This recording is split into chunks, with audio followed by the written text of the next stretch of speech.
It is a beautiful day here on the north side. Blue skies above, wind blowing in today as we get you set for Cubs baseball. It's a Hyundai leadoff man on WGN Sports as the Cubs try to avoid a 4-game series sweep against the Dodgers.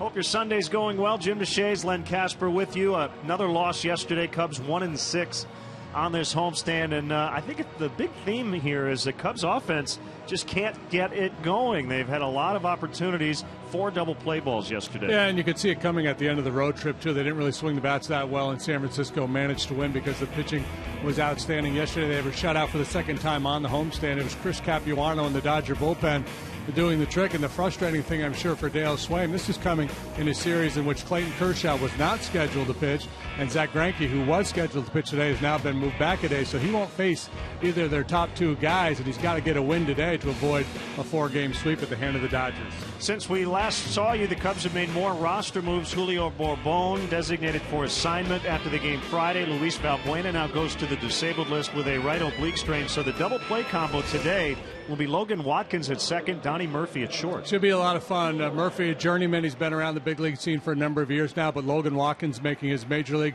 debut. He was the Cubs minor league player of the year last year.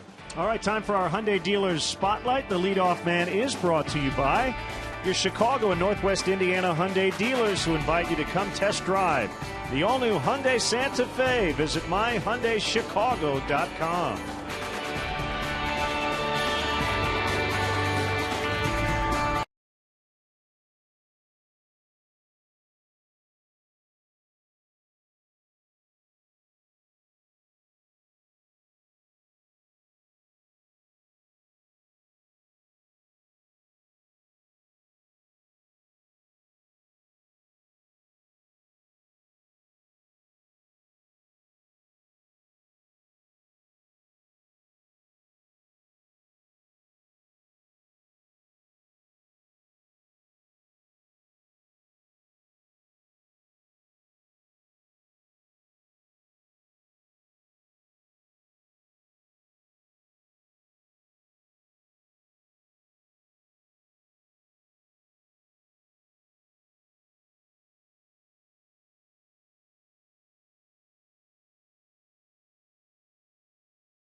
Indiana Hyundai dealers, who invite you to come test drive the all-new Hyundai Santa Fe. Visit myhyundaichicago.com. Well, over these first 3 games, we've had a chance to look at a couple of exciting young rookies. 22-year-old Yasiel Puig of the Dodgers, 23-year-old Junior Lake of the Cubs. They've combined already for 13 hits, 3 home runs. Puig will not start today, maybe get into the game a little bit later. And some pretty exciting defense as well. Let's take a look at Puig and Lake.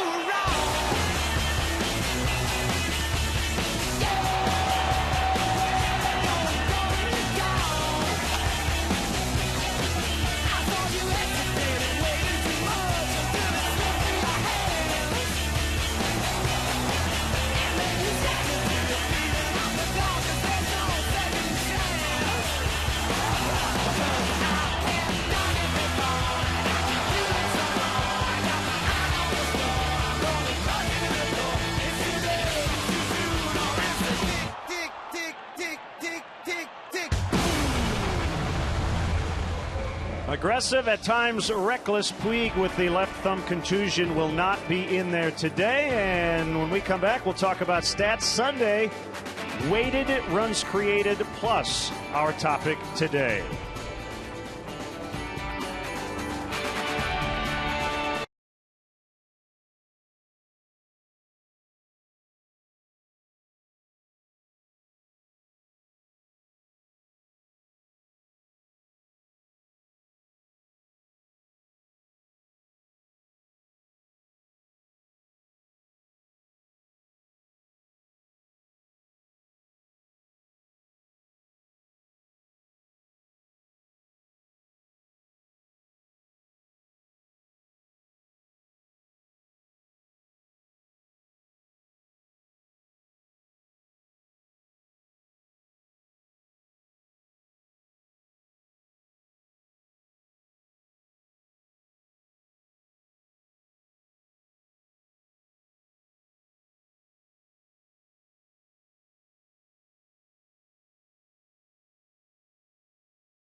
To invite you to come test drive the all-new Hyundai Santa Fe.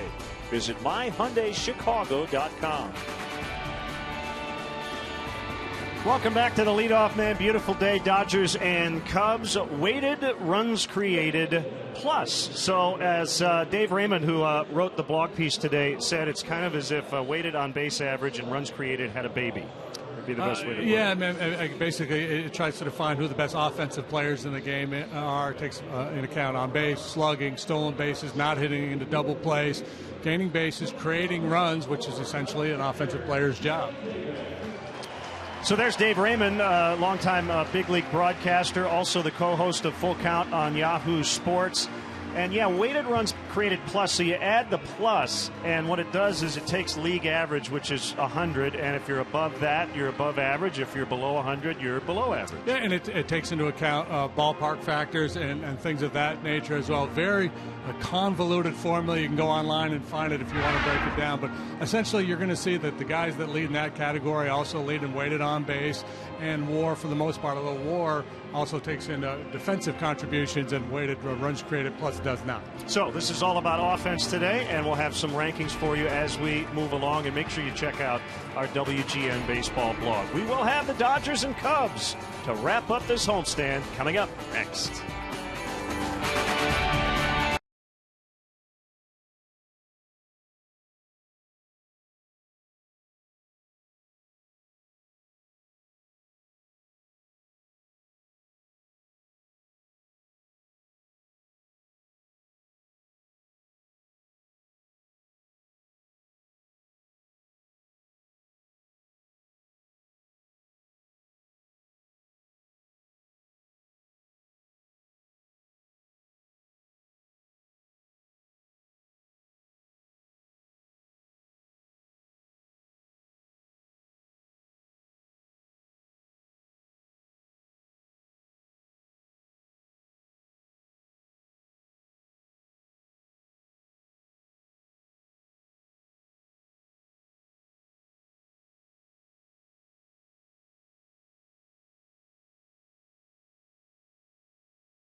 We're set for Chicago Cubs baseball on WGN Sports.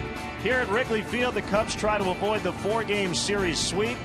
And we welcome Cub fans from all over the country watching on WGN America, America's home for baseball.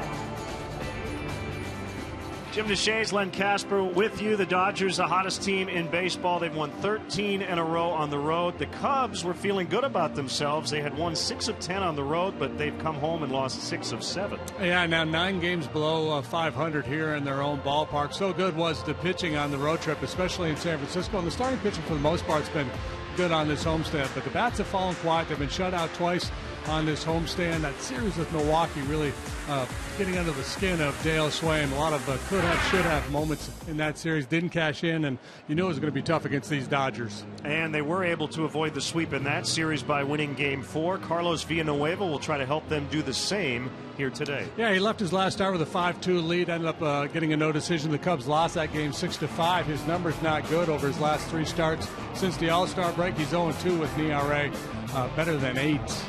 The Dodgers have adjusted their rotation. Stephen Fife back from the disabled list, so Zach Greinke gets pushed back a day. And you see Fife's been much better at Dodgers Stadium than he has been on the road. Just up from the minor leagues, a rehab assignment fresh off the DL. He has never faced the Cubs before. So we're getting set for the Cubs hosting the Dodgers, but let's go down to the field now. God Bless America and our national anthem.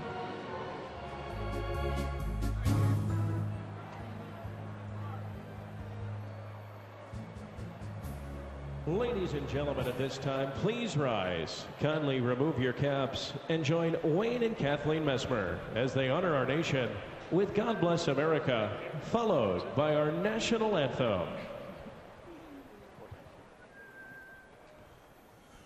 God bless America, land that I love. Stand beside her and guide her through the night with a light from above. From the mountains, to the prairies, to the oceans white with foam. God bless America, my home, sweet home. God bless America, my home, sweet home.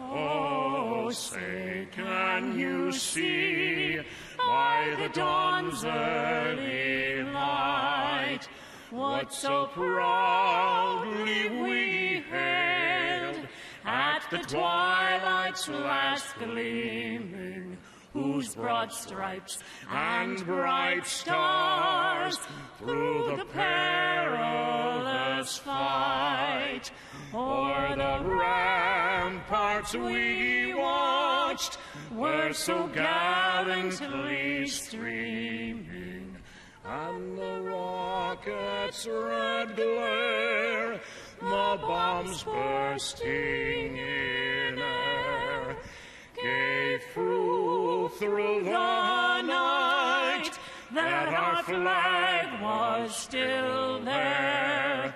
Oh, say does that star-spangled banner yet wave o'er the land of the free and the home of the brave?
Northwest Indiana Hyundai dealers, who invite you to come test drive the all-new Hyundai Santa Fe.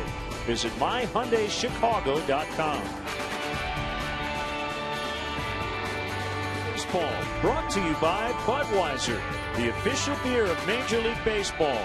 From shutouts to walk-offs, we've been celebrating the greatest moments in Major League Baseball for over 30 years. Great times are waiting. Grab some buds. Honda. Visit your local Honda dealer or go to shophonda.com for current offers. And by AT&T. Find out what's possible with products and services from AT&T. Rethink possible.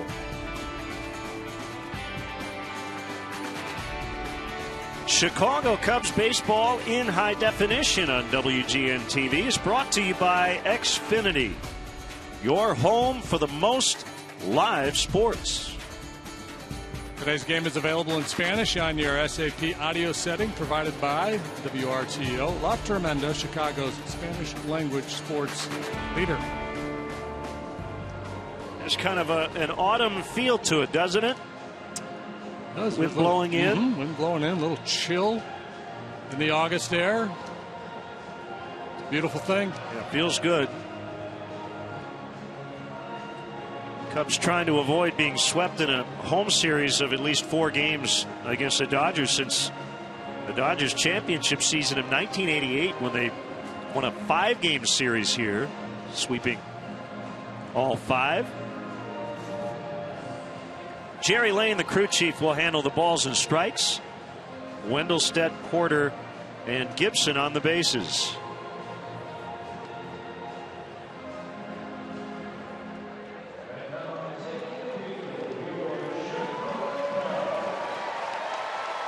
So the Cubs take the field behind veteran right-hander Carlos Villanueva. And he will face this Dodgers starting lineup. No Yasiel Puig because of the left thumb contusion suffered on a diving catch yesterday. Crawford, Ellis, Gonzalez at the top. Ramirez, you see, not only leading the Dodgers, but the National League in weighted runs created plus.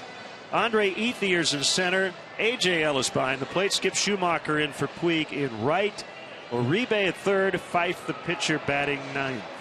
Well, let's say we take a look at the Cubs defensively this afternoon. You'll see a little different look in the infield. We'll start in the outfield, however. Lake de Jesus Shearholz, infield Ransom, and there's the change. Donnie Murphy gets a start at short, and Logan Watkins making his major league debut as a second sacker this afternoon. Anthony Rizzo at first. Yonder Navarro behind the plate. Cubs defensively brought to you by Toyota. Let's go places. Let's go to the mound, and you're going to find veteran right-hander Carlos Villanueva, 2-7 through 13 starts with a .433. Of course, a bunch of relief appearances as well. He's struggled since returning to this starting role. Could really use a good one here today. Won't be easy against this red-hot Dodger team. Well, Logan Watkins making his major league debut. Donnie Murphy will make his Cubs debut. And as happy as we are to see Watkins in the lineup, a little bummed we're not going to see the Barney Fife batter-pitcher matchup, but maybe a little later on in the game. Yeah, I'm wondering if Dale considered that when he was writing out the lineup card. We probably should have gotten to him and told him about the historic nature of a Barney Fife matchup. I guess they did match up earlier this year at AAA when Barney was on his rehab assignment. So here's Carl Crawford to lead it off. Been hot lately. 3 hits in the ball game yesterday. And we're underway, ball 1.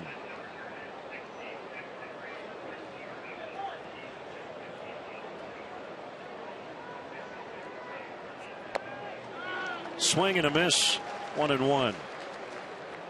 Carlos will throw everything, including the kitchen sink. He's got a good kitchen sinker. He does not like to give in. He'll throw changeups and breaking balls in what would normally be considered fastball counts.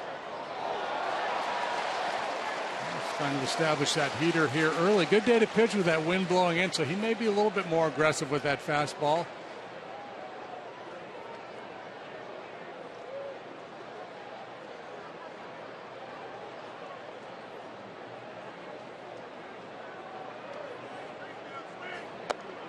High and outside on a fastball. It's 2-2.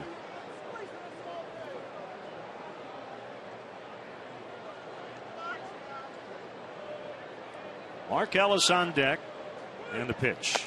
High again. Walks have been a problem. Cubs starters in this series, especially Wood and Samardzija.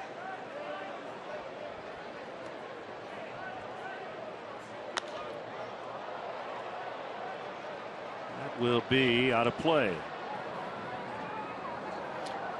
Fairly typical Villanueva right there. After all those fastballs, he throws a 3-2 changeup up in the zone. But very deceptive, and he gets Crawford out in front a little bit. Imagine if you're Logan Watkins out there today making your major league debut. I'm thinking, give me a little ground ball here early. Let me settle in. Make a play or two early in the game.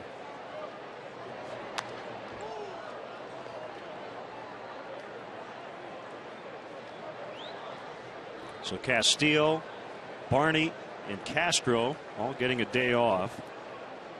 Cubs have a scheduled off day tomorrow, their first of the second half. Lifted to left, Junior Lake. 4 out, number 1. In the first 3 games of this series, the Cubs starting pitchers have walked 13 Dodgers in just 14 1/3 innings. Samardzija struggled with his command yesterday. Issued 5 free passes. He also struck out 9.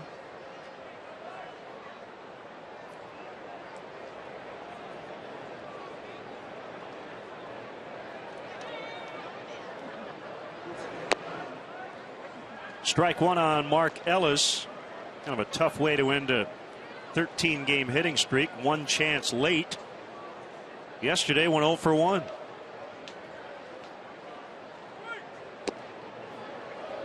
He was ejected on Friday after arguing a strike 3 call. Alan Porter, the home plate umpire. And he'll be right behind Ellis today at second base.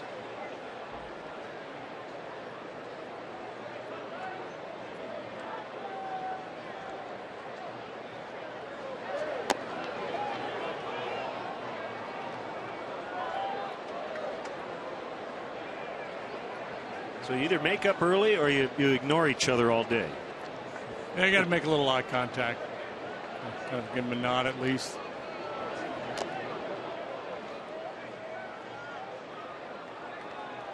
Just depends on how long you want to carry that grudge. I know some players, they would go out there and go, well, did you get a chance to look at the video? Blew the call, didn't you?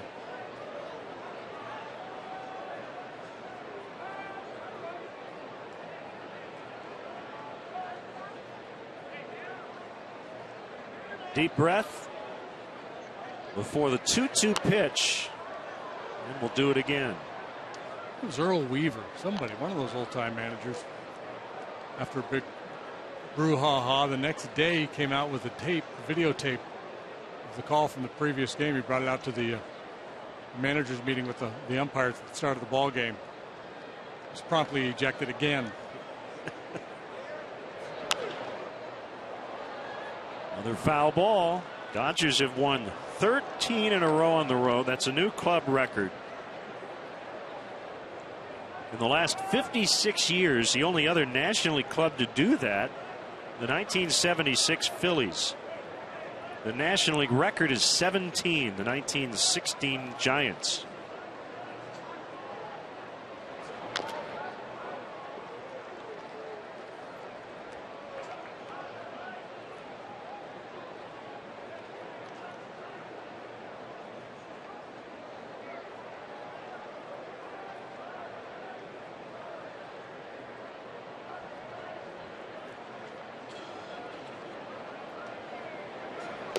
Swing and a miss. He got him. Time for Xfinity Home from Comcast. scoring a ton of runs, not giving up much during this 13-game road winning streak. Get peace of mind with Xfinity Home, the total home security and home control solution that keeps you more connected to what matters most.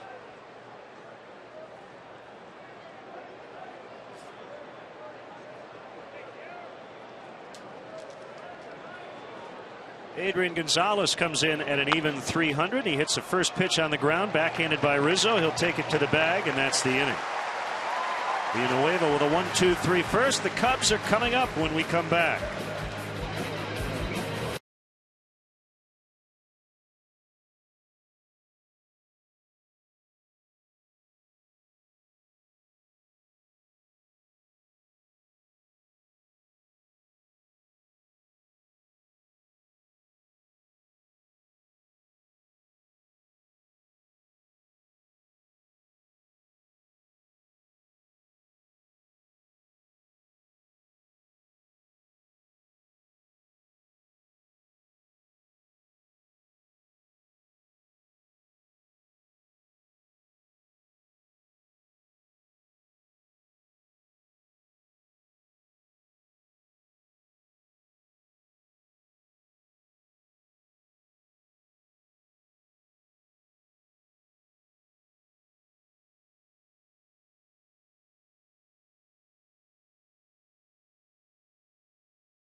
Rizzo at the top, Navarro, the former Dodger, Scherholtz and Ransom.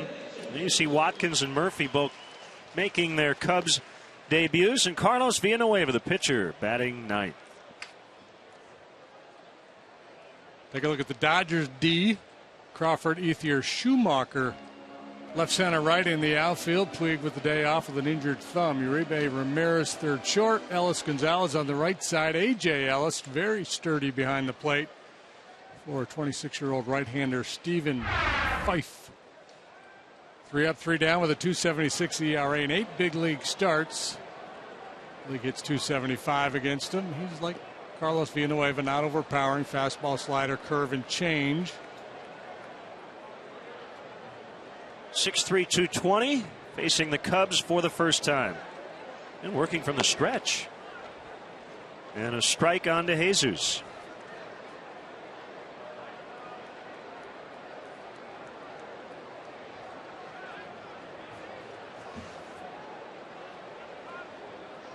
Weird series offensively for the Cubs. 4 homers on Thursday and they lost. 14 hits on Friday, only 2 runs, and they lost. 8 hits yesterday and were shut out. Rounded into 4 double plays and lost.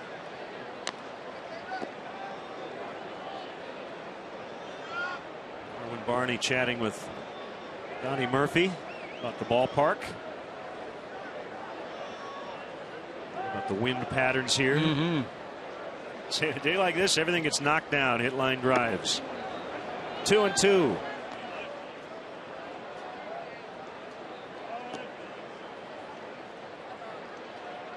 Fife off the DL, at least temporarily. The Dodgers with a 6-man rotation. Everybody getting an extra day after him, including Zach Greinke, who was supposed to pitch today. He'll pitch tomorrow night in St. Louis. Full count, 3-2.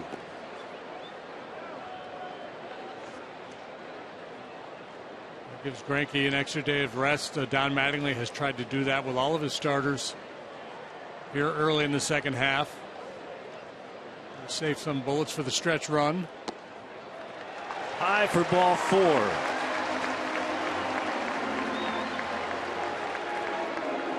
You can email us, LennonJD@Tribune.com. You can follow us and like us, hopefully, on Facebook, and you can tweet us as well.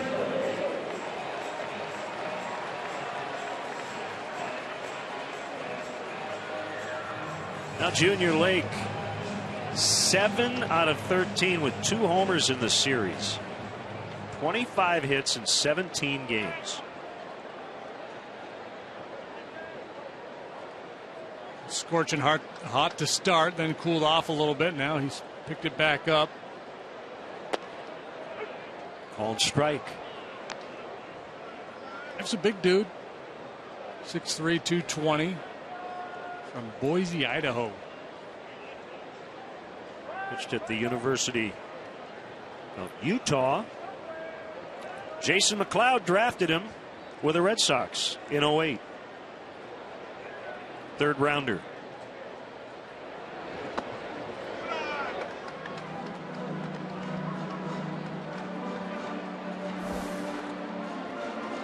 So weighted runs created plus is our topic on Stats Sunday. It's about as complicated as it gets, but trust us, the math does work. And you start at 100, anything above that is above average. So Miguel Cabrera has been twice as good, and so is Hanley Ramirez, as pretty much the average major league player offensively this year.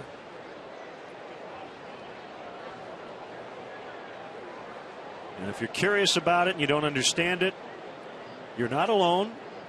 And we encourage you to read Dave Raymond's explanation of it on our WGN baseball blog. Yeah, he does a real nice job. It's a great article. It's funny as well as enlightening. Even to a Stanford man, you get after weighted runs created plus on Stat Sunday. And our blog is sponsored by Jeff Vukovich, your nationwide insurance agent, serving the area for 34 years. To join the nation, contact Jeff at jeffvuk.com. Nationwide is on your side. There's Dave Raymond. Check him out on Yahoo Sports, MLB Full Count.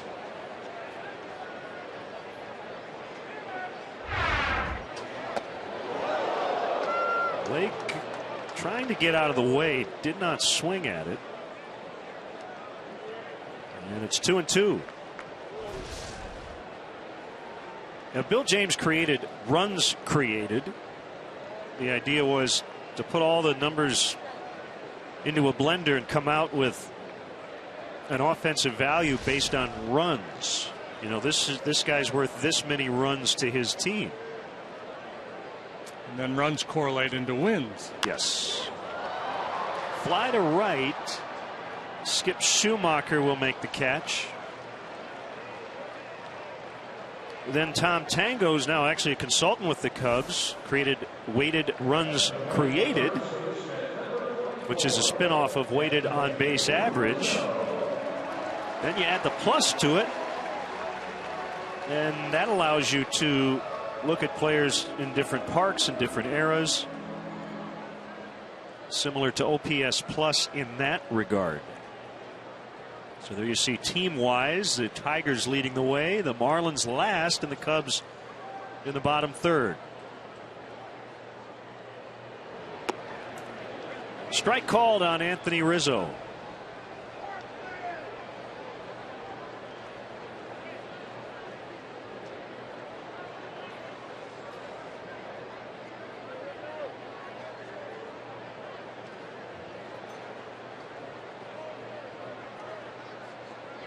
The 0-1 on the inside corner.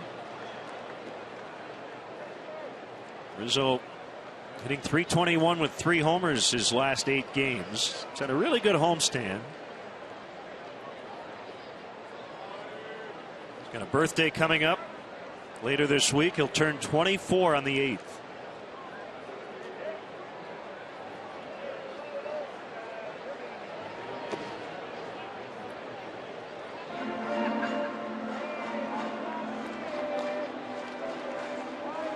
Fife in 45 and a third innings pitch, 2/3 innings pitch coming into this one, had allowed 5 home runs. It's a fair number of outs on the ground.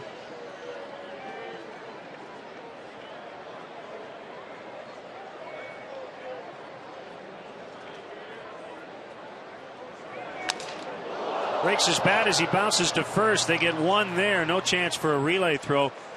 Fife late to the bag, but he had a good reason. Wanted to make sure he wasn't impaled by the broken barrel of the bat. Great example there of a pitcher going inside to get a ground ball. Getting in on the hands of Rizzo and gets his big ground ball to the first baseman. Yeah, it's a coconut. He'll settle for the one.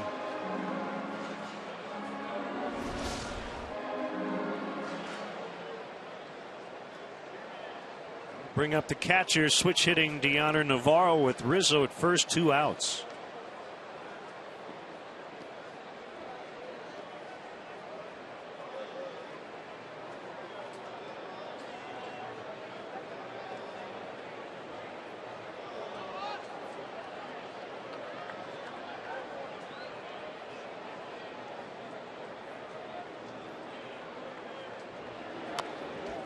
Fouled back. Interesting. We were talking about Lake and Puig the other day, and on the Fox broadcast yesterday, they were chatting with Clayton Kershaw about Puig just as he was ramming into the wall in right, about that fine line between aggressive and reckless. And sure enough, later in the game, Puig would make a fantastic diving catch, but he suffered a bruised left thumb as a result, and not in their lineup today. What Kershaw said is what I generally agree with. You don't want to take that away from a kid who's 22 years old. And yeah, he might run into the DL a few times, but that's kind of the type of player he is. Yeah, I do want to take it away from him. I really do. I know you do. The Dodgers. That's slicing away from Crawford, and a nice play to get it. Rizzo to third, and Carl Crawford just saved a run with a terrific defensive play out there in left with 2 outs. Rizzo scores easily, and Navarro, who knows if that ball gets past him. Crawford, with the center fielder's speed when healthy, so you put him in the corner outfield, he's going to be well better than average in terms of what he can run down out there in left field. And this ball slicing away, but he was able to cut it off, and absolutely Rizzo scores easily. Not for that play by Carl Crawford, but just to get back to Puig, I think I agree you don't want to rein him in completely, but when it comes to running into walls, I think that's where you got to just remind him, hey, we need you on the field, dude. Sherholtz grounds out to second, and the inning is over. 0-0 after 1.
Phenom from Cuba with all the exploits. Hard into the wall. They initially called that an out. Here's the play where he got hurt.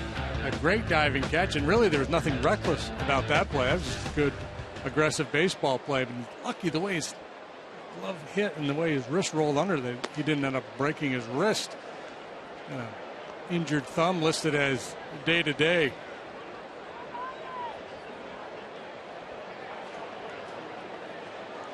He and Lake, they bring a lot of energy to the ballpark every day. Well, yeah, that's the part you don't want to take away from a player while maybe trying to rein him in terms of crashing into things, as you said. Yeah, and I think players should be able to get that message. Game situation, score, let that dictate how aggressively you pursue certain balls. I think the main thing as Ramirez takes ball one that will deter a player from doing that is getting hurt. Missing time. Yeah, if you're a marginal guy, and this probably sounds a little cold-blooded, if you're a marginal guy, manager's like, go ahead, man. Go into every wall you get. But if you're a frontline guy who's so productive with the bat, it's more important for you to be on the field every day.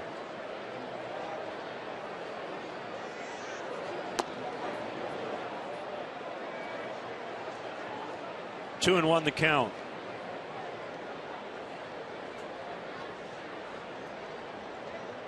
They're hoping Puig can be back in the lineup as early as tomorrow night. Old-time Dodger fans, old-time baseball fans will remember, I mean, way back, old-time fans. Pete Reeser, his career was cut short, and that was his reputation, a Brooklyn Dodger running into walls all the time. He wasn't as big, nor near as big as Puig.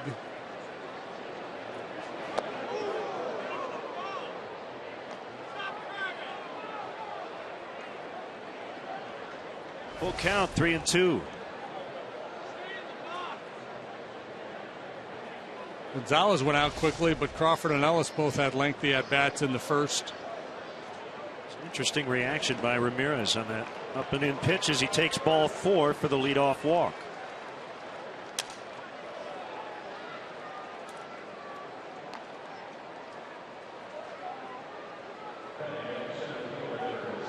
Here's Andre Ethier, the center fielder.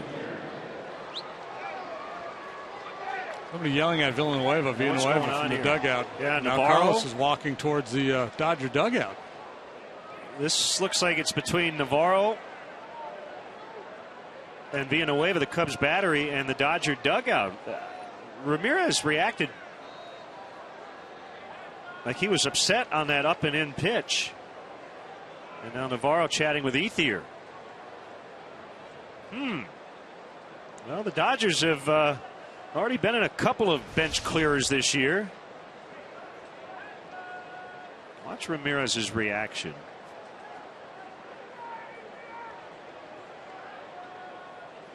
He's taking umbrage at that? I don't know. Wow.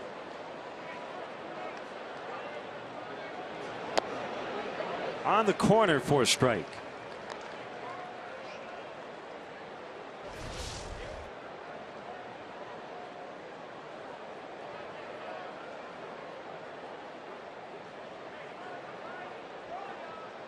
Yeah, I'm not sure what that was meant to convey. But that was just a little bit in.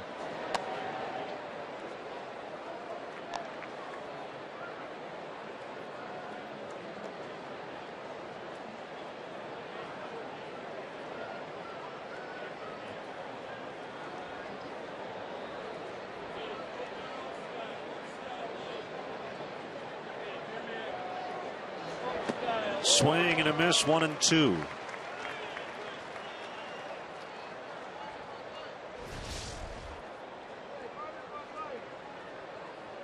He drifts in towards home plate to cover the outside corner, and that ball is just a little bit off the plate, and it's chest high. It's not up around the head.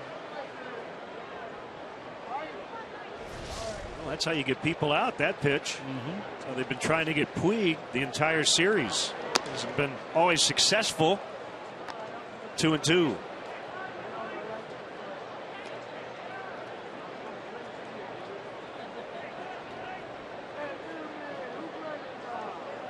tough to manage a guy like Hanley Ramirez sometimes. He's so talented, so good, and he brings so much to your team with his play on the field. But actions such as that for an old-time baseball guy like Mattingly are hard to defend. But he's your guy.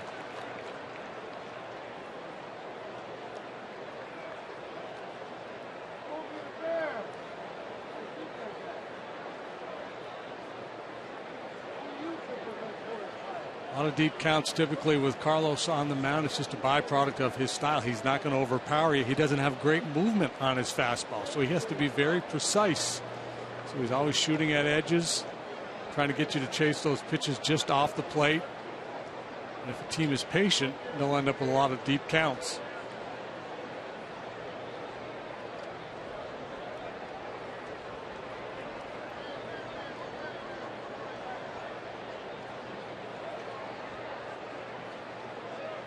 Ramirez runs, pitches high, ball 4. Not a good way to start this inning. Back-to-back walks.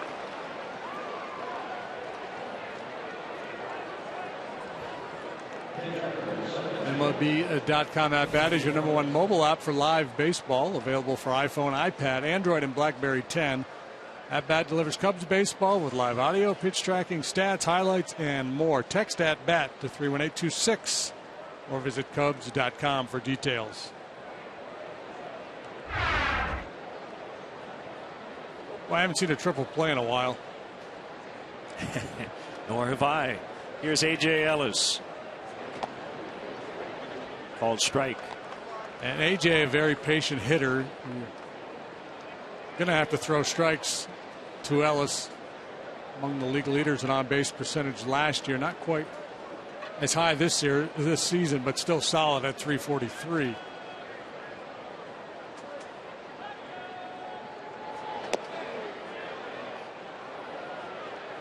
Able to hold up 1-1.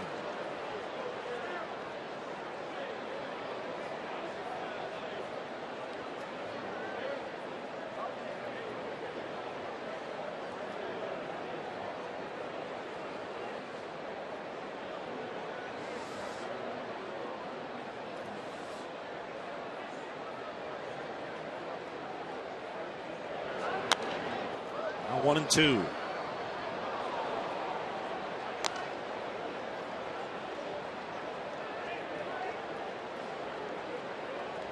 The Dodgers roster move to accommodate Stephen Fife.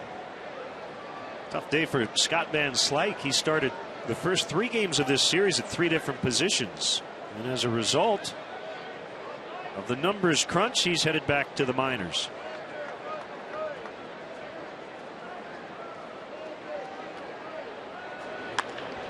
Base hit center field. Ramirez will be sent. Little slip by DeJesus. It'll be an RBI single for Ellis. And it's 1-0 Dodgers.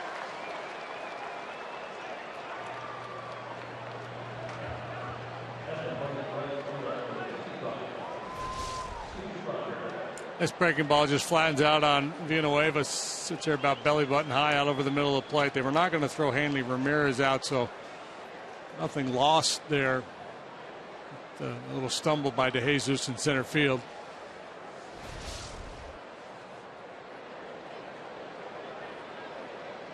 Maybe just some artistic style points, but beyond that, no bases gained. Skip Schumacher takes a strike. 5th start in right. Plays second. All the outfield spots.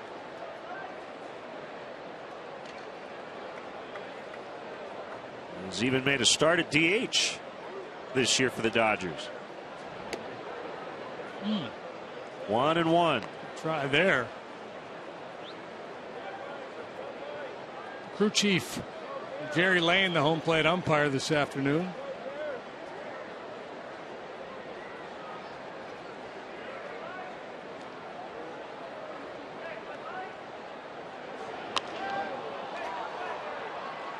Ethier's not going to tag as Scherholtz makes a catch. Runners hold.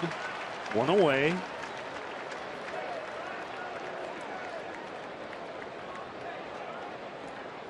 I'll bring up Juan Uribe, the third baseman, 2 out of 9 in the series.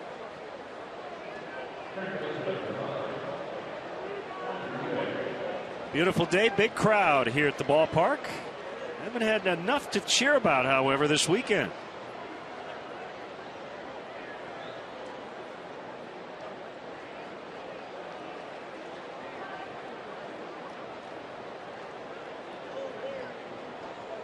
Cubs running into a buzzsaw in the LA Dodgers, who have won 30 of their last 37.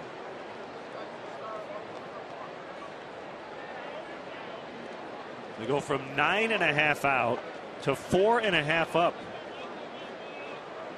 Last to first.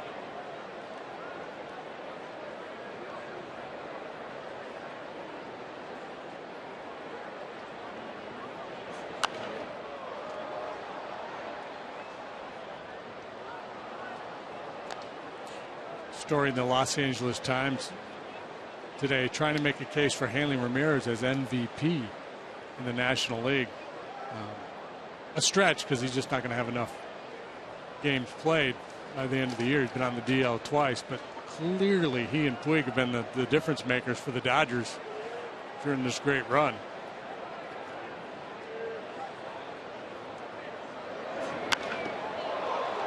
High fly to center. The Jesus battling the elements. 2 down.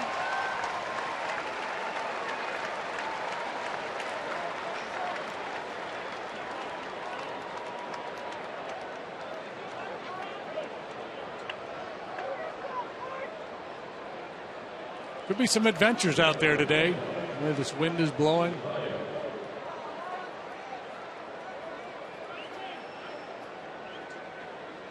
Bright sky overhead.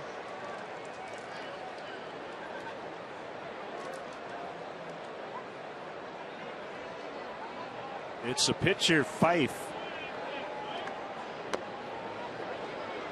And a strike called.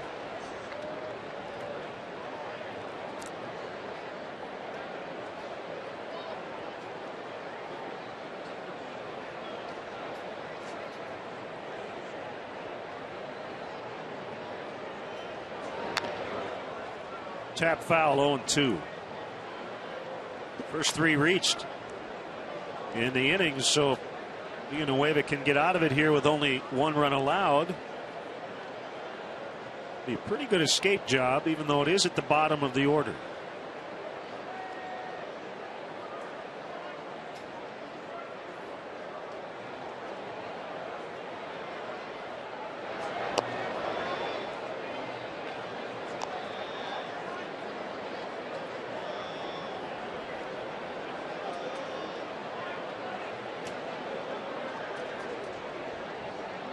Fife made a handful of starts for the Dodgers last year as well. 2 for 7 as a hitter last season. And he chased one for strike 3. Dodgers will settle for 1 and lead it 1-0.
WGNSportsGame.com right now.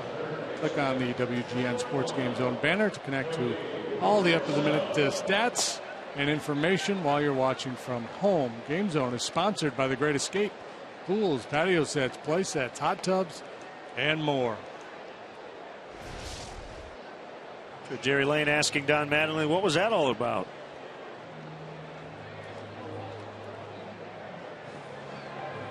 And we're not quite sure.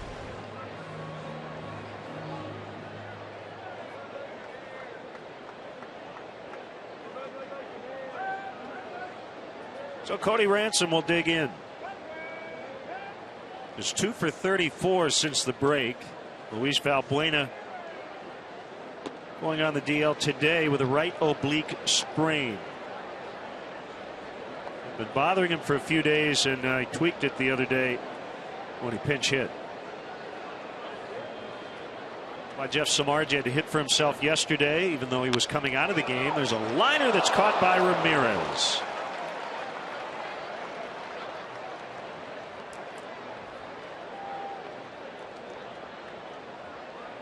That'll bring up Logan Watkins' first major league plate appearance. Well struck by Ransom.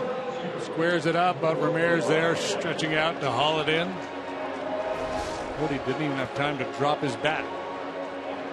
Today, the first time since July 9th, 2010, it's over 3 years ago, that the Cubs have put out a starting 9, not including either Starlin Castro or Darwin Barney.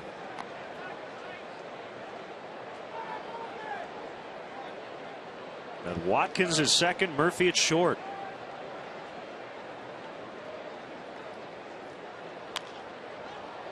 And he bounces right to the first baseman, Gonzalez.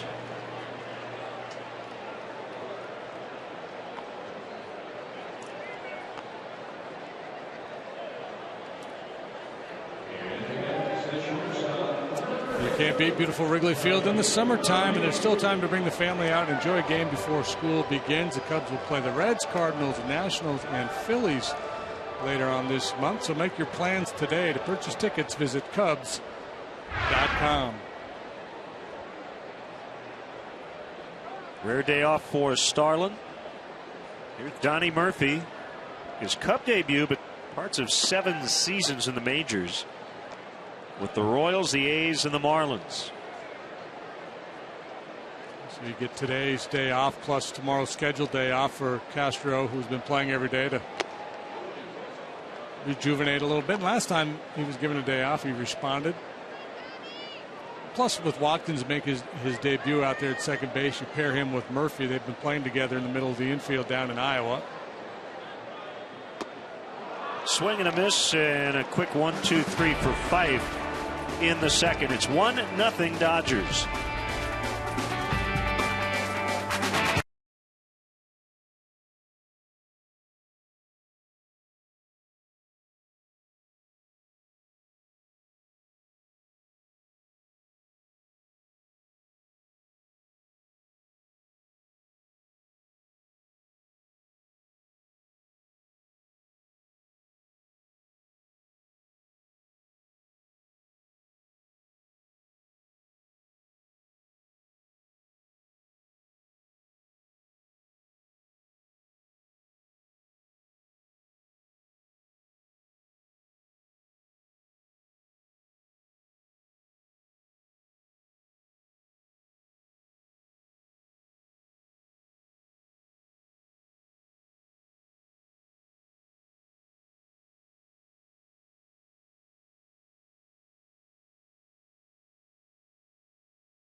Nice Bill K. Chevrolet for their support of the Indian Boundary YMCA. Bill K. Chevrolet and your Chicagoland and Northwest Indiana Chevrolet dealers are supporting over 30,000 young ball players in their communities through the Chevy Youth Baseball Program. Since 2010, the Chicago area Chevy dealers have been providing equipment kits, instructional clinics, and much needed financial support to these local youth leagues. So once again, from the big leagues to the youth leagues, Chevy is truly the official vehicle of baseball. Good swing, young man. Yeah. Young Starlin Castro fan. Ping, ping. Uh-oh. Nice adjustment. Manny Machado. Underway in the third. Second time through for the Dodgers. Crawford flied to left to start the game. I want to give a shout out to Sue and Scuff Gross from Riverside, Illinois. Been watching Cubs baseball for 60 years on WGN. Scherholtz for out number one. Battling the elements. It sounds like an old ball player, doesn't it? Scuff Gross. Scuff Gross. Probably was a pitcher. Got some funky movement on his fastball.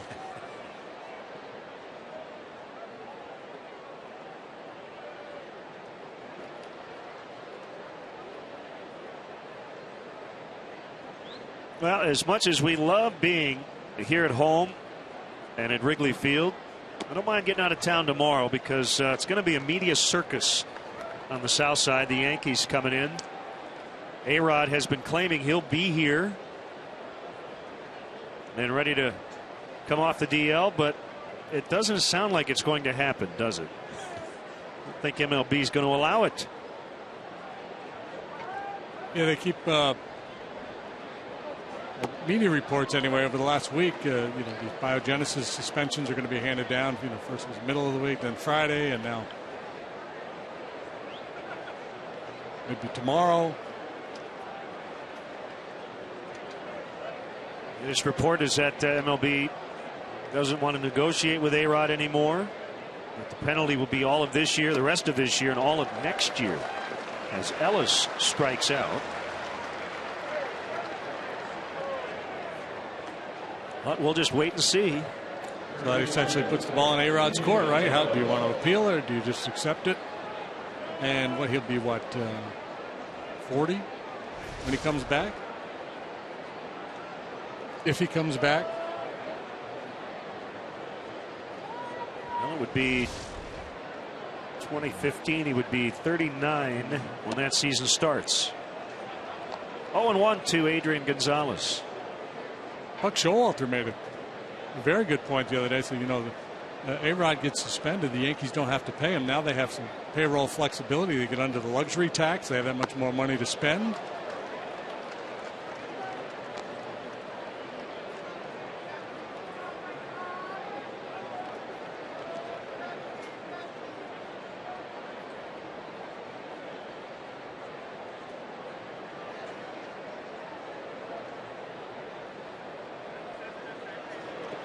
I wonder if there'd be a way to still count that money against their payroll in terms of that luxury tax. Yeah, I don't know. It's kind of uncharted territory, isn't it? I don't know if they had the forethought to consider that.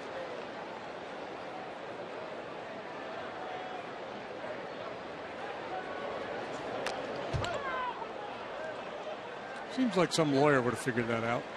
What do we do in the case of a suspension here?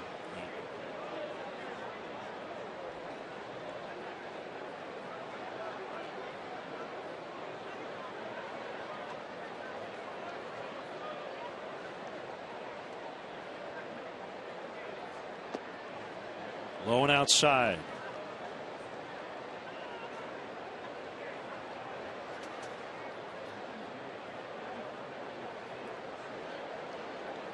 Ramirez on deck. He walked and scored in the second. Other clubs bracing for possible suspensions have bolstered their roster. See, the Padres have signed Ronnie Cedeno, who was recently let go by the Astros. Everett Cabrera, their all-star shortstop, is among those expected to be suspended.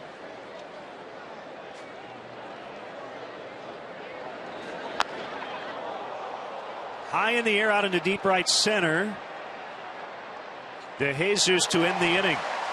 The wind's blowing out. That ball is well out of here, but not today.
Out in the bleachers for a game, just send a note with your name, age, and phone number to WGN. 2501 Bradley Place, Chicago 60618. You could be joining us for the Cubs and Nationals on August 21st. Entries must be received by Thursday, August 15th, and you must be at least 21.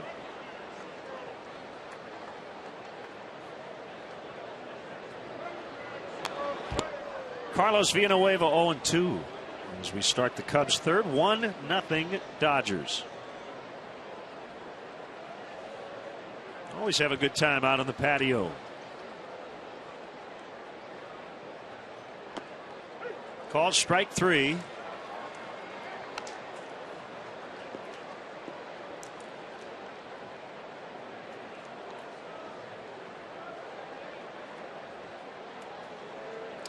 Hey, Cub fans, join Cubs board member Todd Ricketts on August 25th for a charity 100-mile bike ride that starts and ends here at Wrigley Field. After the ride, celebrate on the outfield with a performance by the Bodines. For exclusive details, please go to worldbicyclerelief.org.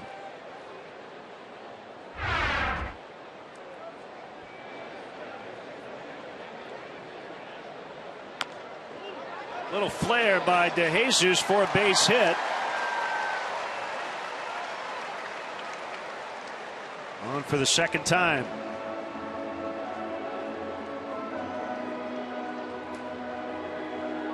Cannot believe his good fortune. Hit the ball like that and get a knock.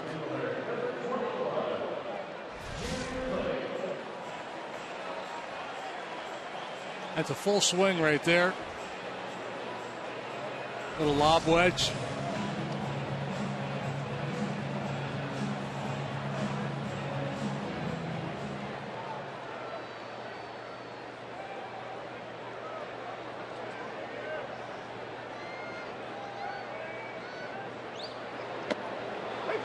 Strike called on Junior Lake. Gary Pressey cranking out a little smoke on the water. Junior Lake coming up to hit. Gary, like we were very disappointed we didn't see the Barney Fife matchup. He's got the Andy Griffith theme always ready when Darwin comes to the plate, and it would have been more appropriate than ever today. 0-2.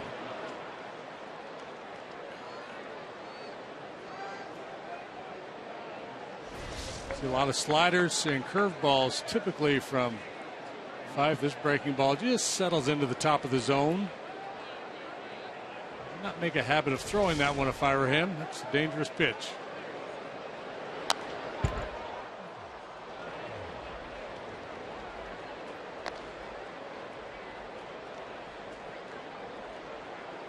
So the story goes, Steven Strasburg's big outing in San Diego State came during his sophomore year. Had a huge game against Utah. In that game, Fife pitched on the other side and kind of put himself on the map as well. Strasburg struck out 23 in that game. Fife went 7 innings, gave up 1 unearned run. So he was a junior that year. That's the year he was drafted. Strasburg was a sophomore and would go #1 overall the following year. I'd like to see a tape of that game. Wow, struck out 23.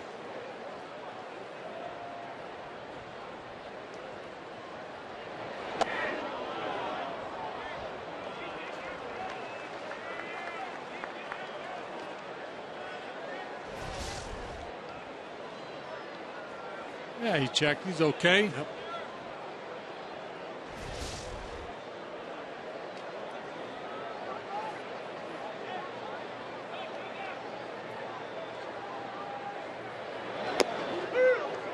Called strike 3. We're out #2. One of the best fastballs that Fife has thrown here today. A little cutter right on that outside corner.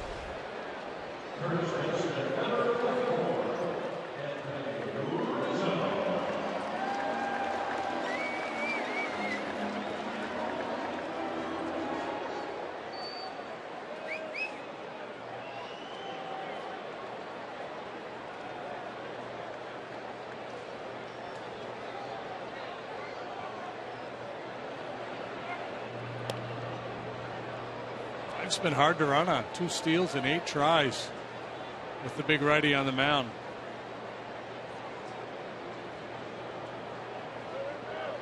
Their catchers have been outstanding.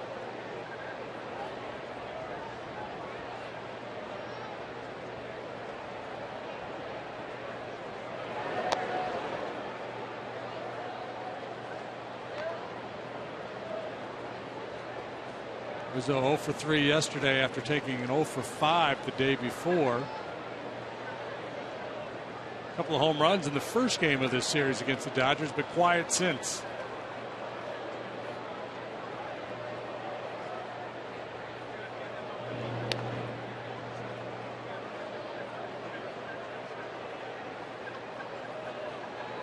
Chicago proved to be too much for the man.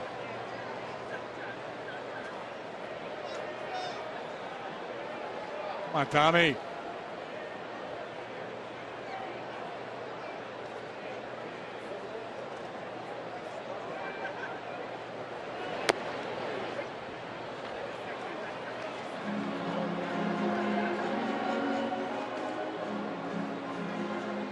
One and one.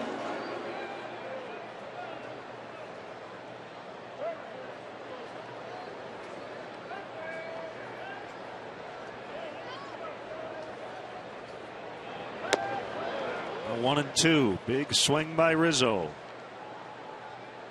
I'm starting to get pretty good feel for that cutter.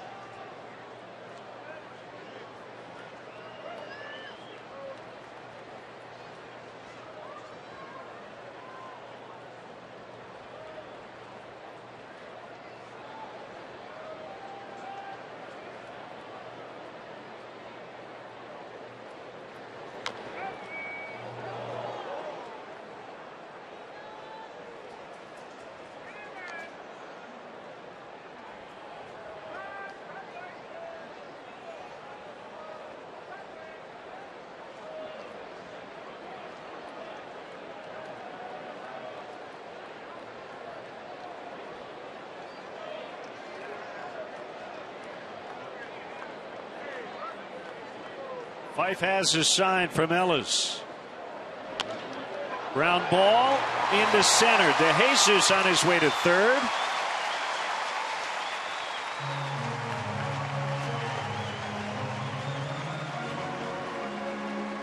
2-out threat.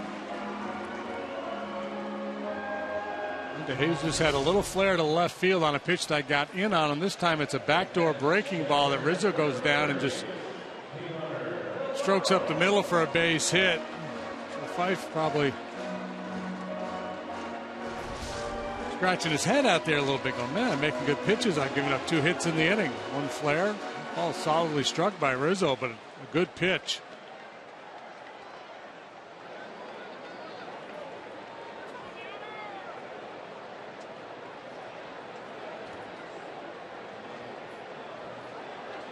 Navarro, he doubled his first time. And he takes a strike.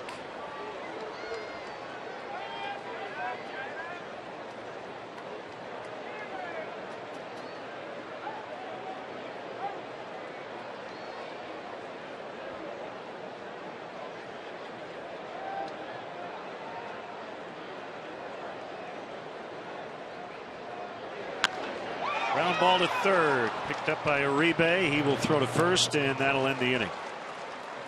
Cubs have stranded 4 through 3 and trail the Dodgers 1-0. Come on, Tommy, wake up.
First, the sound of history being made. Here we go.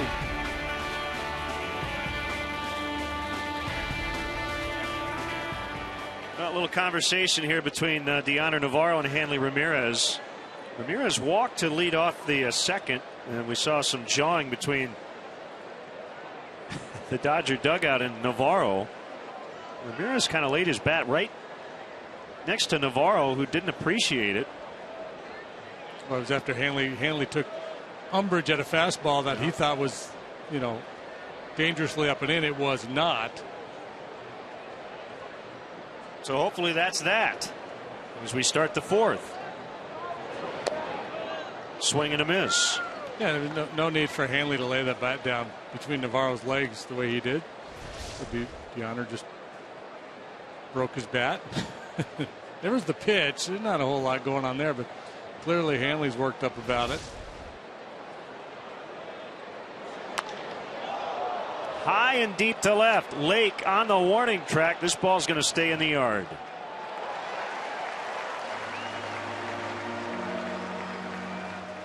I think Deoner was well within his rights. This is not typical baseball etiquette. Watch where the bat is. No, come on. Did that on purpose, so yeah. That was awesome. That was awesome right there, what Navarro did. He's got plenty of bats. Don't want me to break it? Don't leave it there.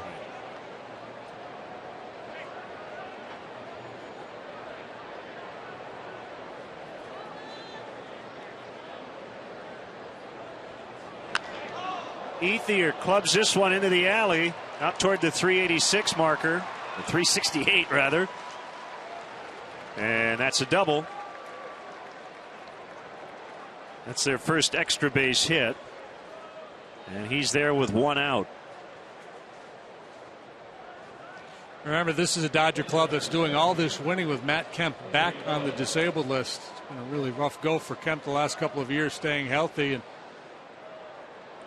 wasn't back long, and he went right back on with an ankle. And there had been a lot of speculation about Andre Ethier possibly being dealt earlier this year when the Dodgers were a little, if he could be possibly too deep in the outfield, but he's swung the bat well lately. Been a real important piece for them. A.J. Ellis fouls.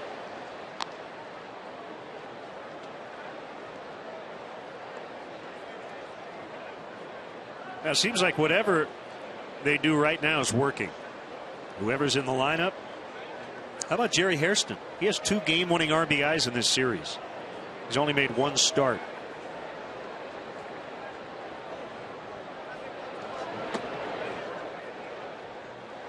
One and one.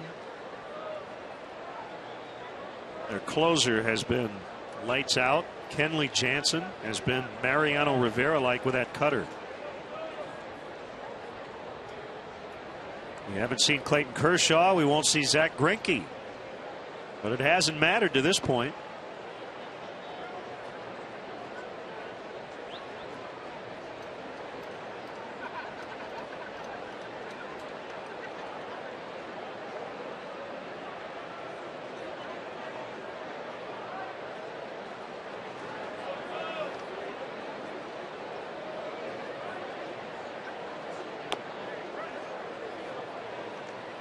Two and two.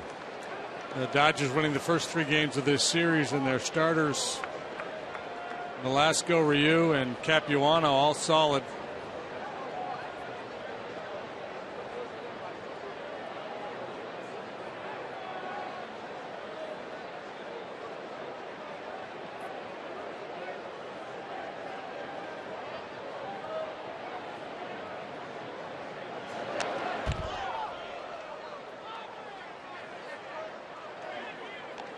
All kinds of Twitter reports now saying the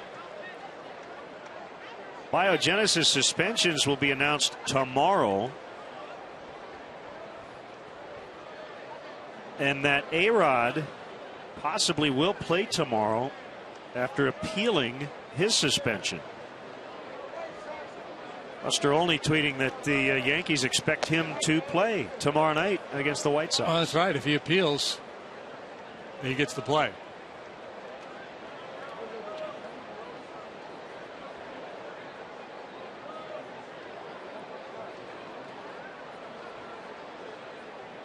Full count, 3-2.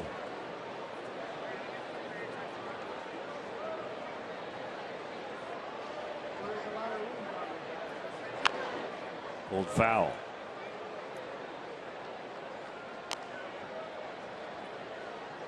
What do you that guy's had? Clayton Kershaw.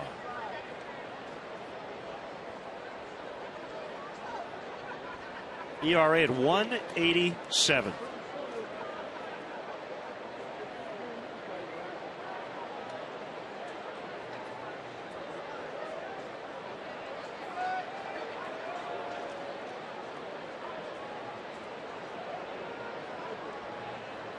Another payoff delivery popped him up. Murphy backpedals and now vacates his late, makes a grab. Let's step aside and see what's coming up on WGN.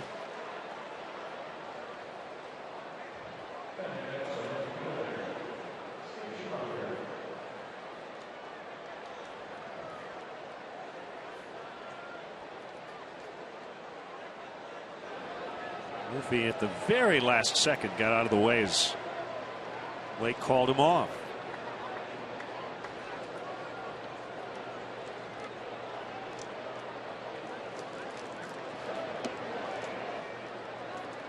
Curve missed on former Cardinals Skip Schumacher. Valuable guy, very versatile, can play all over the field.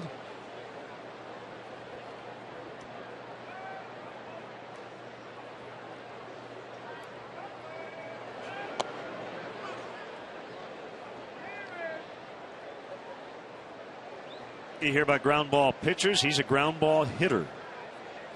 Always has been.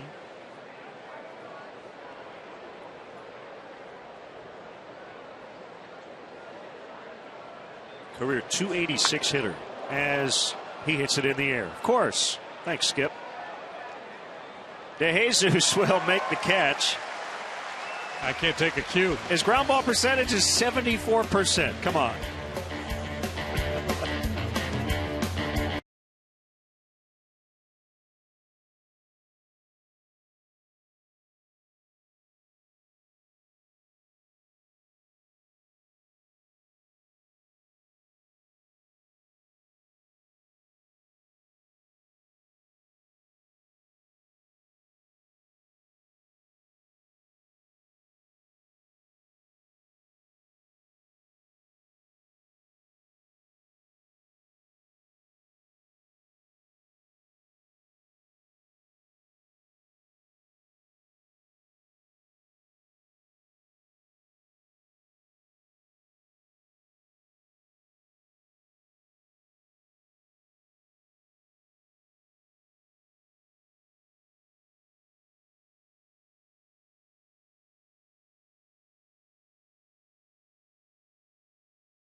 Gatherings, family reunions, and bachelor or bachelorette parties. Individual and group tickets are available for all games. For more details, go to WrigleyvilleRooftops.com or call 773-248-ROOF.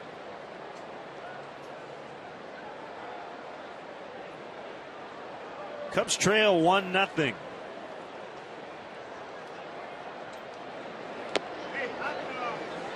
Nate Sherholtz 2 for 22 on this homestand after a sizzling road trip. One of the big reasons the Cubs went 6-4 on that trip. Punched out into center and a base hit.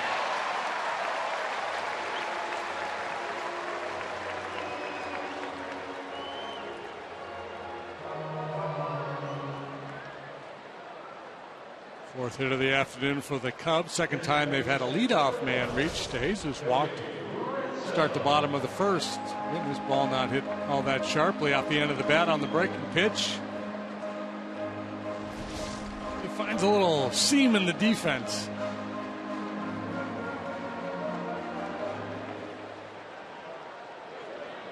Manson did hit the ball very sharply his first time up, but it went for an out. A line out to Ramirez at short.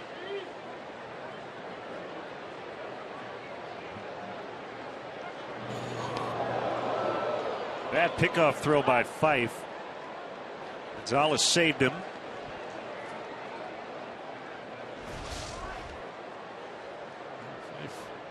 Maybe caught a cleat or something. But awkward, and he got lucky.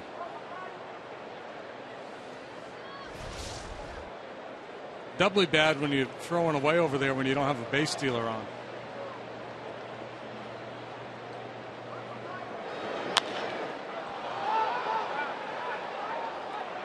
Should be an adventure here. No, not really. Ramirez a catch.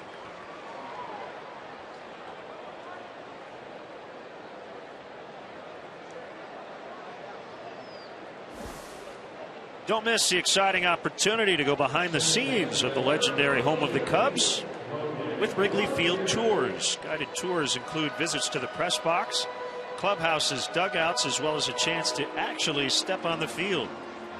This must-see Chicago attraction houses almost a century of history. Wrigley Field tours are offered on both game days and non-game days. So visit Cubs.com/tours to book yours today.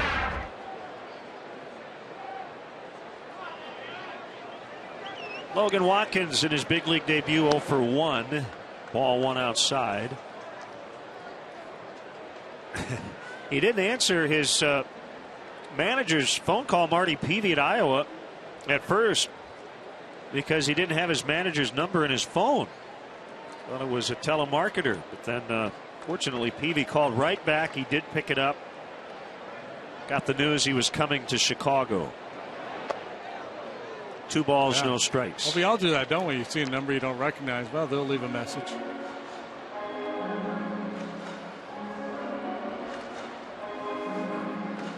Can't be anything really important.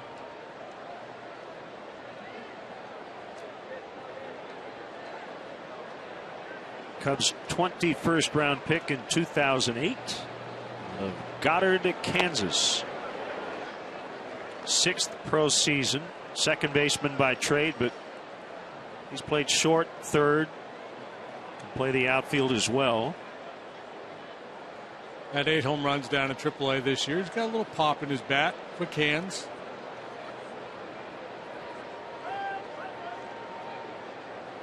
Decent lead by Scherholtz. And the 2-1 is outside. 3 balls and a strike. That's the other thing. Patient hitters.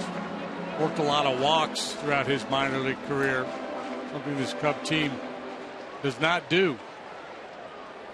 Has not done anyway.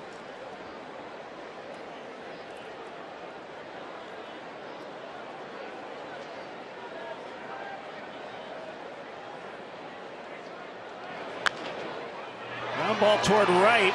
Nice play, Mark Ellis. It's a big league play. So he robs Watkins of what would have been his first big league hit.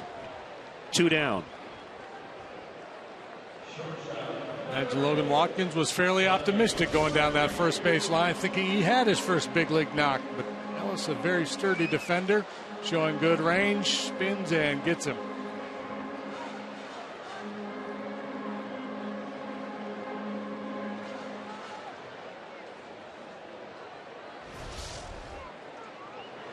So tying run at second for Murphy from Southern California, born in Lakewood, California. He takes a pitch in the dirt outside, ball 1.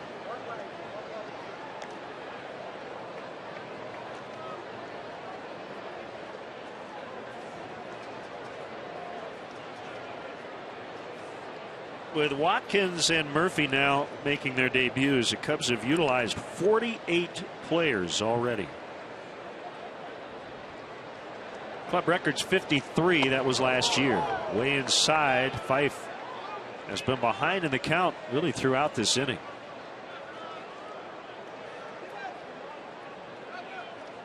Murphy too has a little power.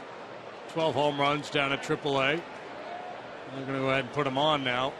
Pitch to Carlos.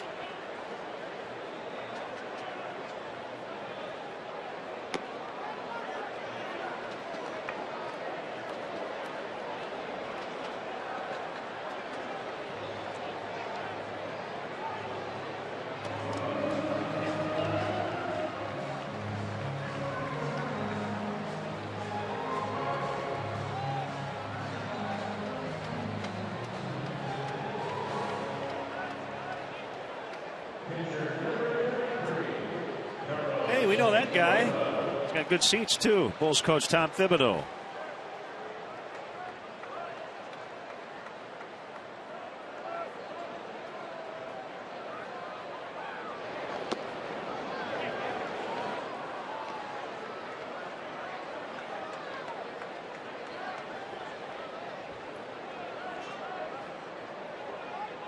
Guessing he's going to be diagramming plays later on tonight. He is a basketball junkie. He's taking a few hours off to sit outside and enjoy some Cubs baseball. Good to see.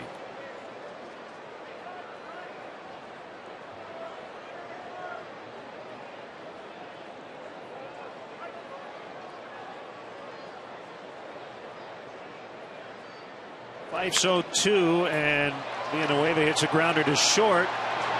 Ramirez will throw him out. The inning is over. The Cubs lead 2 for the third time today. Trail 1-0.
Cubs Ford upcoming schedule. Day off tomorrow, off to Philly for 3.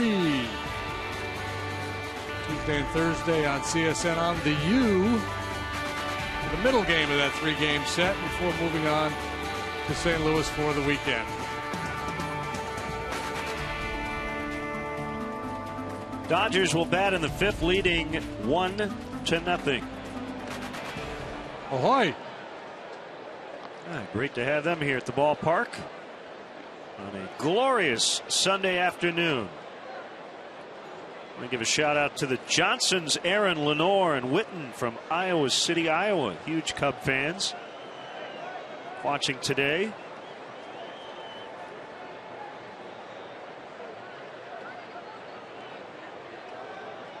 Happy early 86th birthday, Ruth Newman from Westville, Illinois.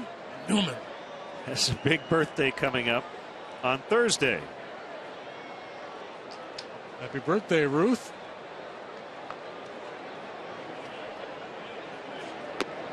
Juan Uribe, a strike on the outside. Cubs out hitting the Dodgers 4-2, but trailing 1-0.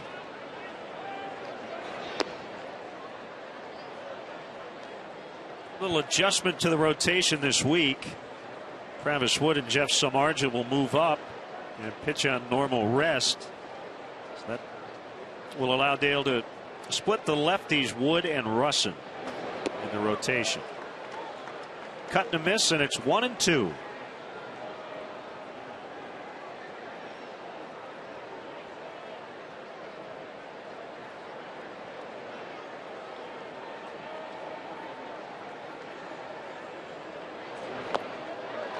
Swing and a miss, strike 3.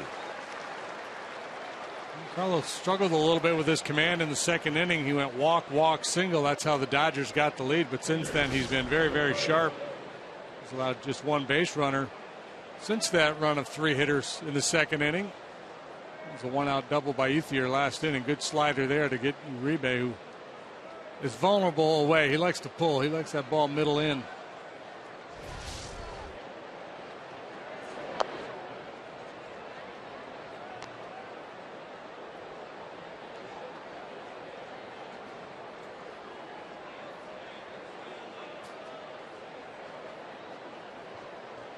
To the pitcher, Fife. 2-0. Wow. I don't think that was low.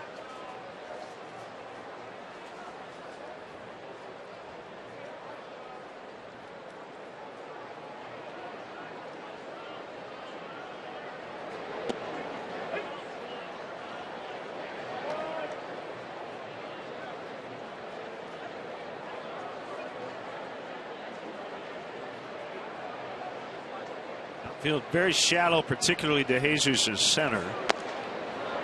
And it's 2-2. Wind blowing in. You got the pitcher at the plate. Don't want to give up a bloop hit in this spot. Whoop. 3-2. Yeah, surprised he threw a couple fastballs to get back into the count, and then tried to throw him a slider and just lost it. You only make this pitch if you're absolutely sure you can throw that next fastball in there.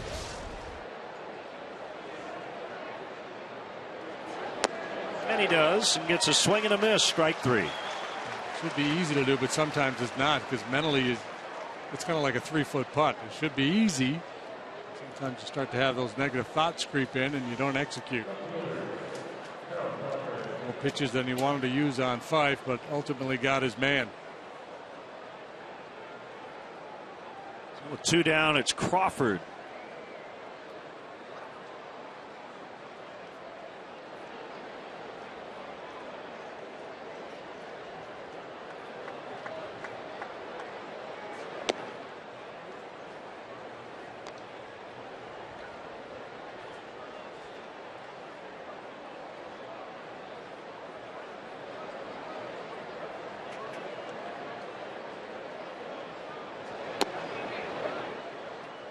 The corner.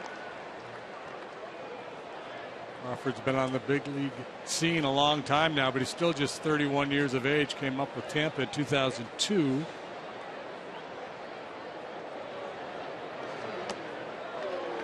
Flails at strike 2. Battled injury the last couple of years.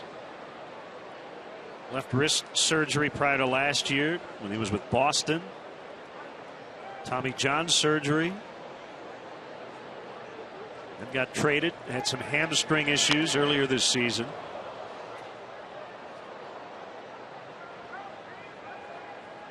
Played in just 31 games last year, 71 so far this season. He should really flourish in the NL West. Those big outfields, the way he goes gap to gap. He's had 116 triples in his career. The legs hold up. He should get a lot of them playing for the Dodgers. Drives that ball to deep right. Sherholtz on the warning track. Boy, the Dodgers have hit a couple of balls that would be home runs on a neutral day. Gonzalez earlier, now Crawford. Still 1-0.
AT&T Uverse replay. Dale Wheeler trimming the vines out there. Yeah, that ivy sometimes grows a little bit too much. You got to take care of it. Make sure you can see the markers out there on the outfield walls. Find out what's possible with products and services from AT&T. Rethink possible. Something I ate as a small child grabbed me there. You all right? That brings back bad memories, seeing Dale there with those clippers. Trimming the yard when you were a kid, and they had the lawnmower. Before we had weed whackers, right? They had the hand trimmers. Yeah, I remember those, sure. One strike on to Jesus. Kids these days, they got it made.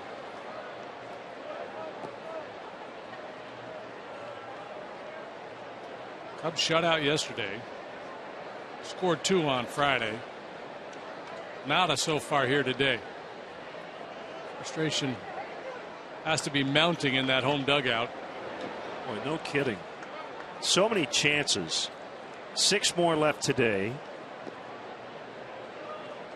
4 double plays yesterday. They got shut out. 14 hits, 2 runs Friday. Doesn't even sound possible. Player starts to snap a little bit.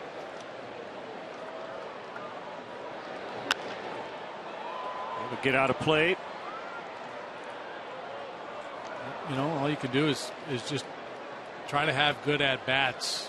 Don't press. Tendency is to try to do too much when you're going through a tough stretch like this. You see it a lot of times manifests itself defensively. Players will try to make plays, try to get outs that they shouldn't try to get because they're having a hard time scoring runs. And on the hands as he fights it off. It's out a couple times the other night. Bad decisions throwing the ball to bases and bunt plays.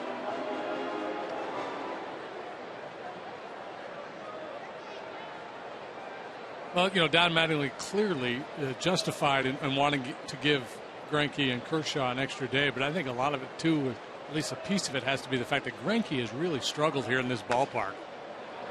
Over the mound, it'll be charged by Ramirez. Loses his hat, but gets the out. Once again, let's step aside and see what's coming up on WGN.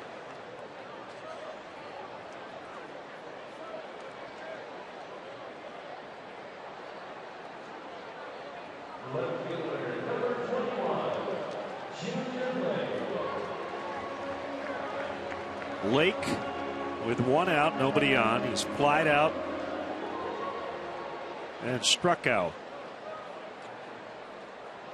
Fife likes to get ahead with that breaking pitch.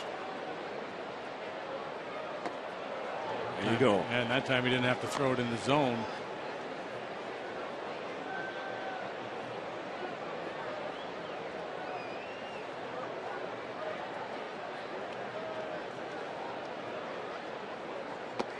Shows bunt, takes a pitch off the plate in. He shows bunt with 1 strike more than any hitter I've ever seen. Normally you see that in the first pitch. I mean, if a guy's a good bunter, I don't mind it. I'm just surprised that most hitters, if they're thinking about bunting for a hit, they'll do it on the first pitch or they'll do it on a 1-0 count.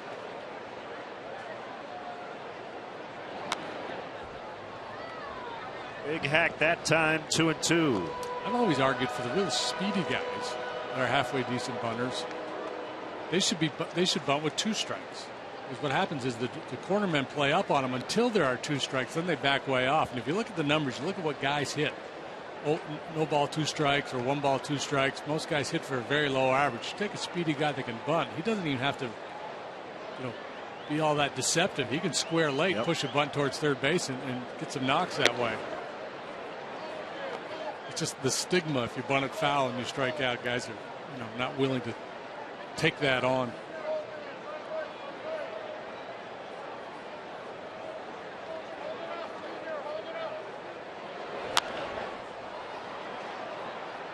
Schumacher makes a catch. and does not bang into the wall. How did he stop? That's a really nice play by Skip Schumacher. He's played in this ballpark a lot. Put on the brakes right as he made the catch.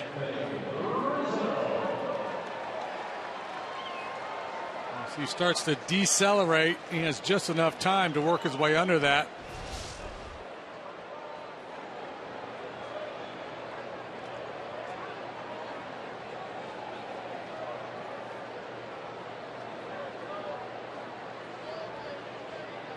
Rizzo swings and misses on a change.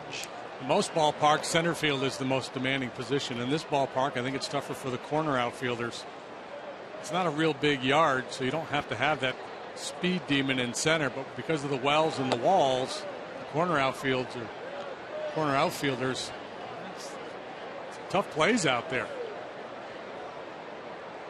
Right field here in the daytime with the wind, the sun, and all those elements you mentioned, I think it's the toughest outfield spot in baseball.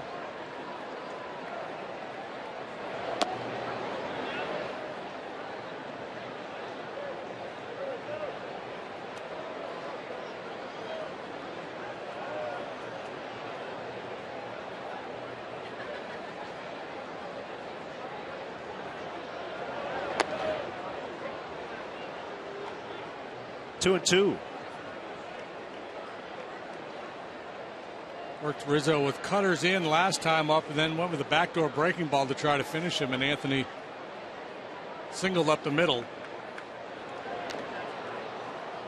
Spoiled a pretty good curveball right there. Mentioned it right off the top. Fife technically working from the stretch. It's a real quick stop as he gets set to pitch.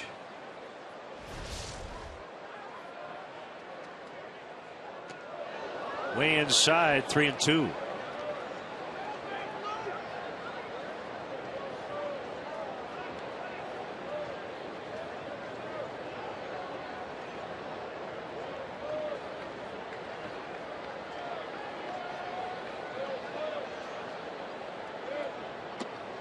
Called strike three to end the inning. We go to the sixth, still 1-0 Dodgers.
Host your best guests and customers.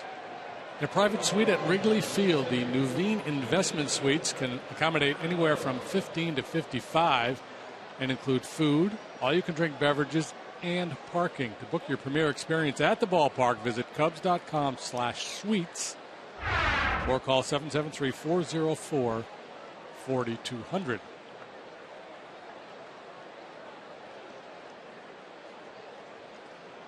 Mark Ellis.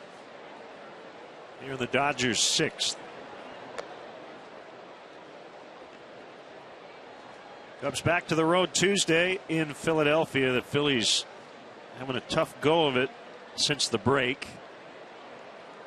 They're hosting Atlanta tonight. Cliff Lee had his start pushed back due to neck issues. He'll go tonight. Cubs will face Kendrick, Hamels, and a rookie named Ethan Martin in the upcoming series. Called strike 1 and 2.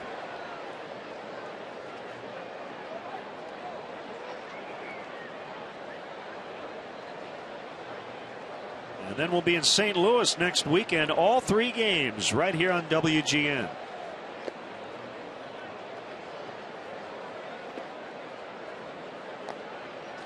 Left-hander James Russell is up.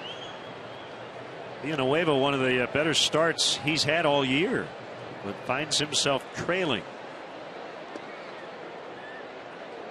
Winless in his last 10 starts.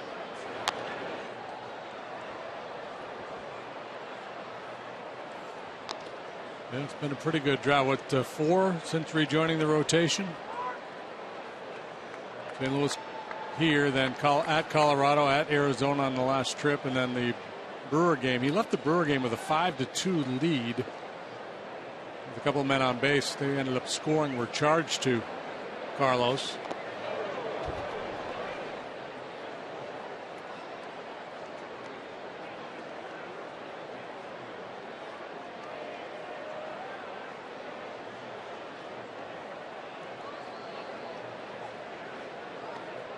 Paul Konerko with a 9th inning home run to send the White Sox and Tigers into extras. White Sox have dropped 9 in a row. The Tigers have won 7 straight.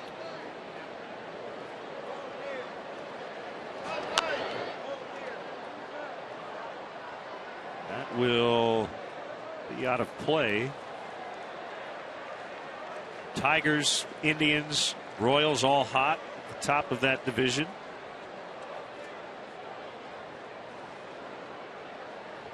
Been a good year for the Central in both leagues. Expectations were not high. Pittsburgh, St. Louis, and Cincinnati have been the class of the National League pretty much all year long.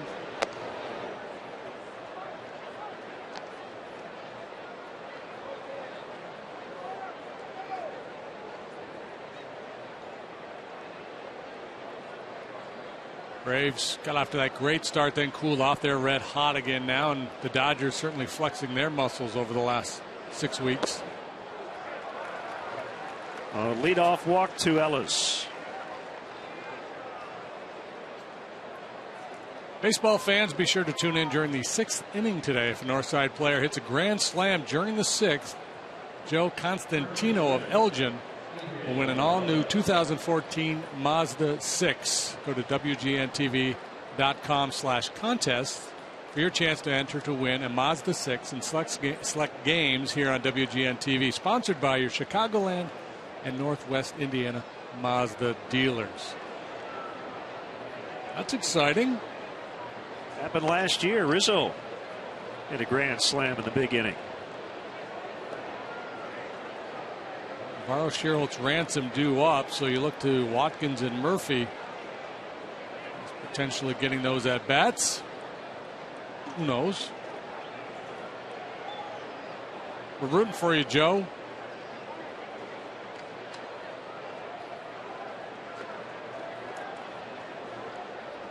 So the Cardinals have a 15-2 lead at Cincinnati today.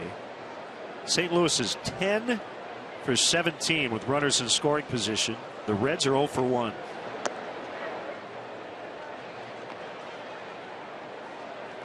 Reds are not wasting their chances. 11 strikeouts in 8 innings. Now they rarely do, this year at least.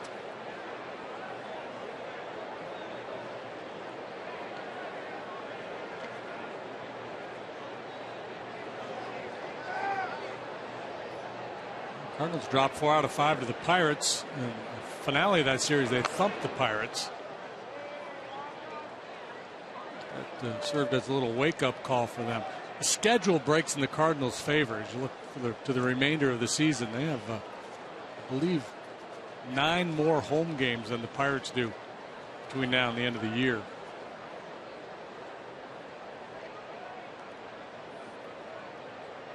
Pirates are leading the Rockies 5-1 in the 7th.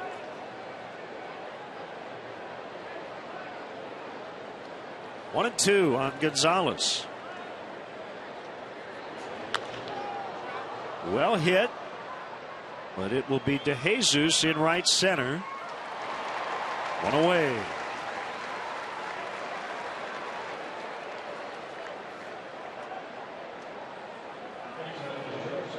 Cardinals scored 13 in that Thursday game against the Pirates, and then they scored 13 in the opener of their series with Cincinnati. Got beat yesterday, but 15 on the board so far today.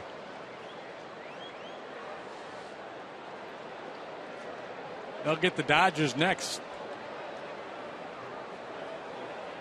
These guys leave Chicago and will precede the Cubs in St. Louis with a 4-game set starting tomorrow.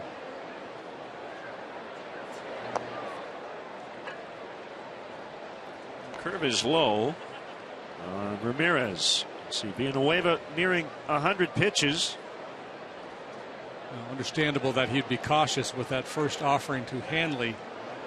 He's hitting .556 this year when he puts the first pitch in play. Well, he puts a second pitch in play, and he hits an infield pop-up. Anthony Rizzo all the way over to the other side of the field to make the catch. Actually in foul territory. That's going to help his ultimate zone rating. His range factor just went way up. His UZR.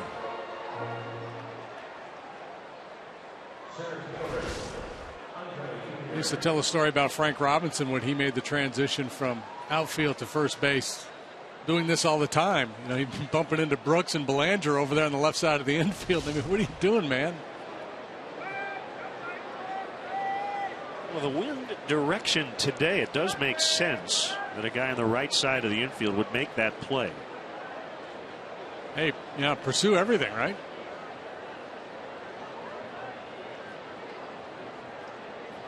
Ethier with 2 outs, swings and misses.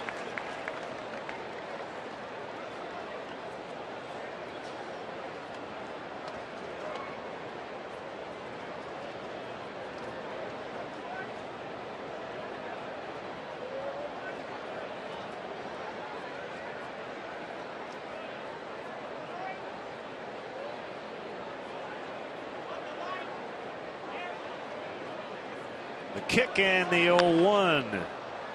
Fly ball left field. Lake hugging up against the line, makes a catch, gives it to a kid. Nicely done. 1-0 Dodgers.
with an RBI single in the second. That's the only run to date. The Dodgers haven't lost on the road since July 6th at San Francisco as we sit here on August 4th. Your Chicagoland and Northwest Indiana Honda dealers is reliable as the cars themselves.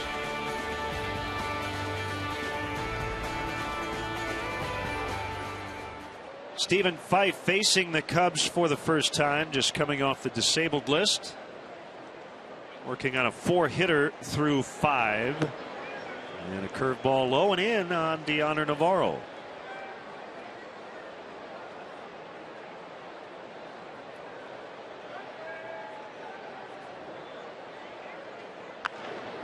Pulled foul. Really haven't put too much pressure on Fife today. They have left 6 men on base. 1, 2, 3 innings in the second and in the fifth. This is his first big league start since July 6th. Last 2 rehabbing in the minor leagues.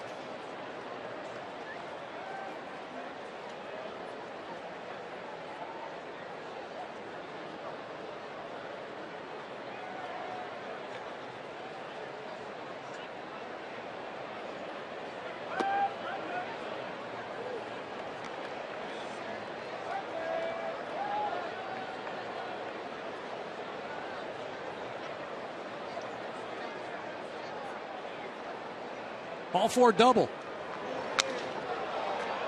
How about a broken bat single? Deoner is 2 out of 3.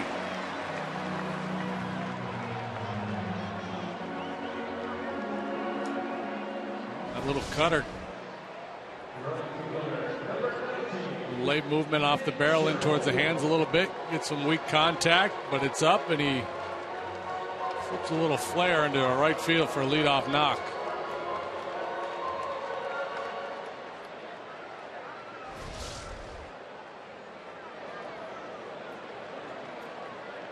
Bring up Scherholtz, who's 1 for 2.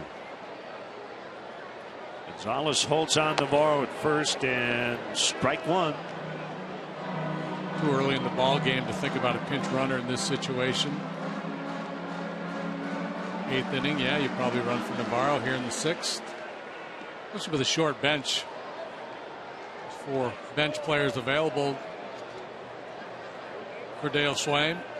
Hesitant to use them early. Line and a base hit. A little bobble by Schumacher, but Navarro can't advance past second. Biggest threat of the day for the Cubs. 2 on, nobody out. Ooh, this is our grand slam inning. You ready, Joe? Conference at the mound. Nobody up in the Dodger pen. That may change.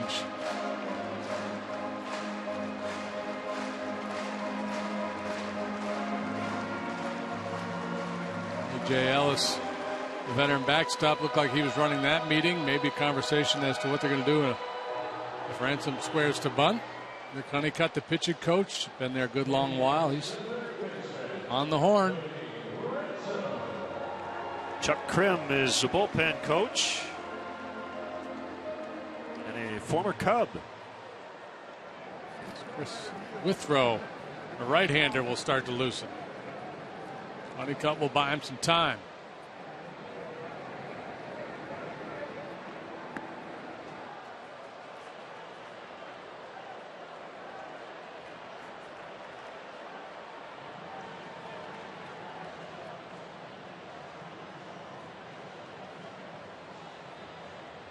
Yesterday, unfortunately, this type of situation was a recipe for a double play ball as the Cubs bounced into 4 of them against Chris Capuano and company. And because of that, I wonder if they'll have Cody Ransom lay down a bunt.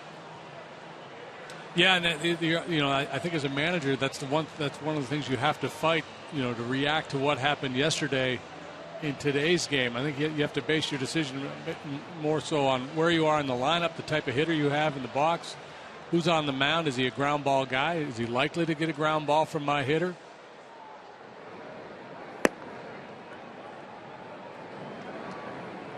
you bunt with Ransom here, and you're putting the onus on Watkins and Murphy to deliver.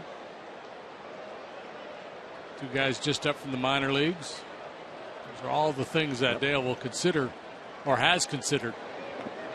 Doesn't show bunt. Cornermen are in. Ball one low. And then the elements too, right? You know, with the wind, if the wind's blowing out, you probably don't even think about it. Bunt with Ransom. Go ahead and let him swing, and hopefully get jack one. But wind's blowing in, so might affect your decision making as well.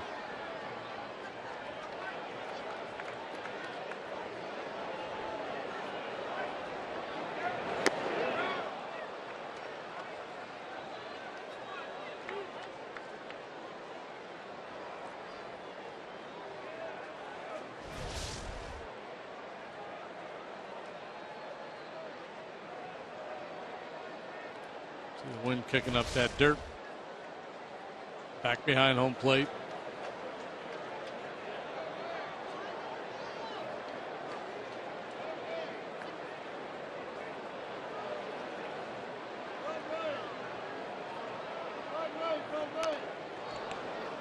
One and two. The one thing a hitter will tell himself in this situation is try to keep the hands inside the ball. Try to think middle of the diamond. The other way, you're more likely to get the ball airborne, get it in the air or on a line in that situation. You don't want to roll over, pull off that breaking ball away, and hit a ground ball to short. That's one thing you're really trying to avoid in this situation.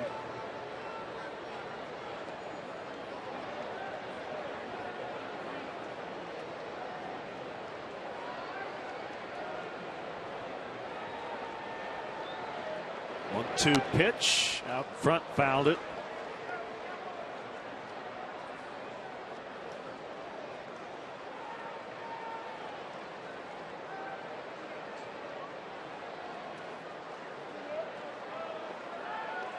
A chance here, trailing 1-0.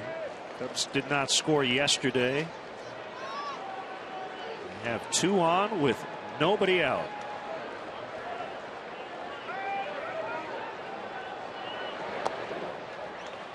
High.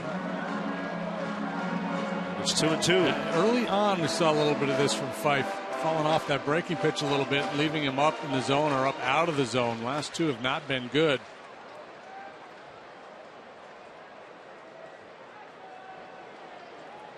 Starting to get a little tired. Pressure of the situation, a one-run game with a couple men on base. Sometimes you try to make that perfect pitch and you overthrow.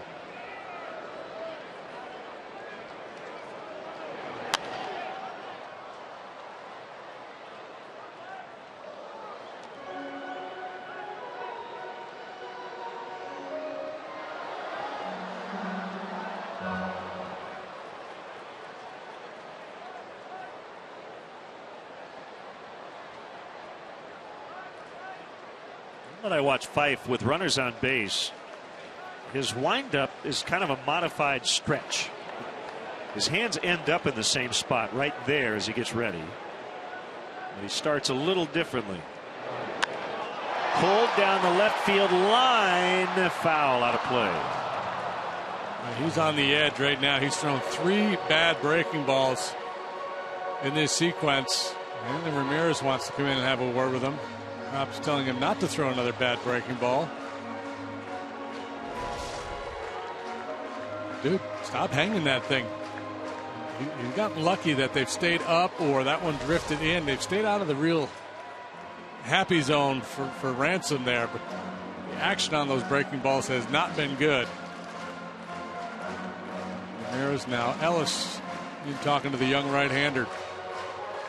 A lot of conversations out there here this inning.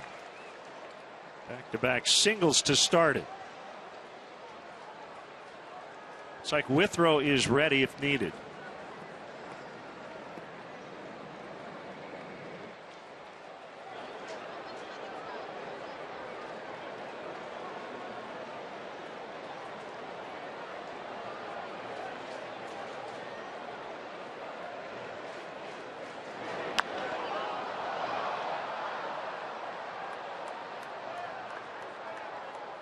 to the shadows and out of play. Hey, how about a meeting and talk that one over?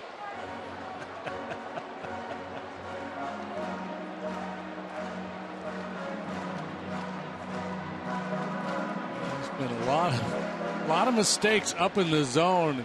Cody Ransom, you go back 2-3 weeks ago when he was swinging it well. Might be one on the seats or at least one on the gap by now.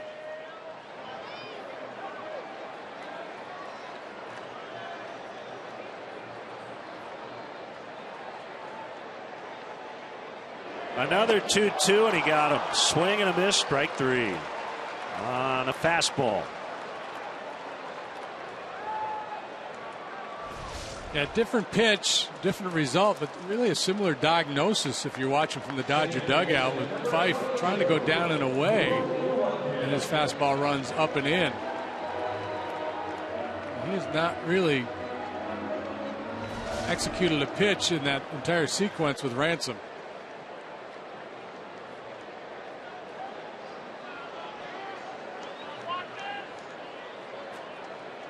Unless he wanted to go somewhere with that pitch other than, where A.J. Ellis called for it. Sometimes you see that. The catcher will set up outside, and the pitcher, instead of shaking off or waiting for him to change location, will just throw the pitch he wants to pitch.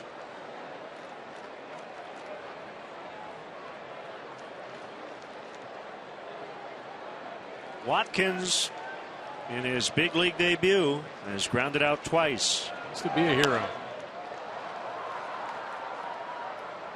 He'll have to do it with 2 strikes.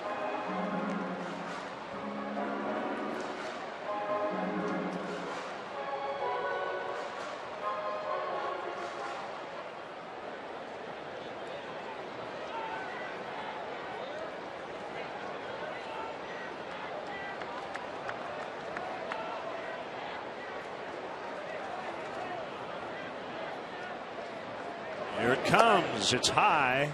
1-2.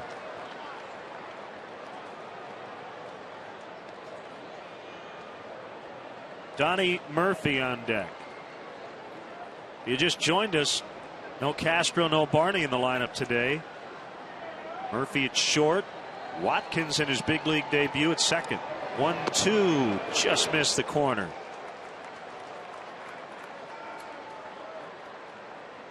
This is the reputation of Logan Watkins. Stays in at bats, grinds them out. Good eye. Good on base skills.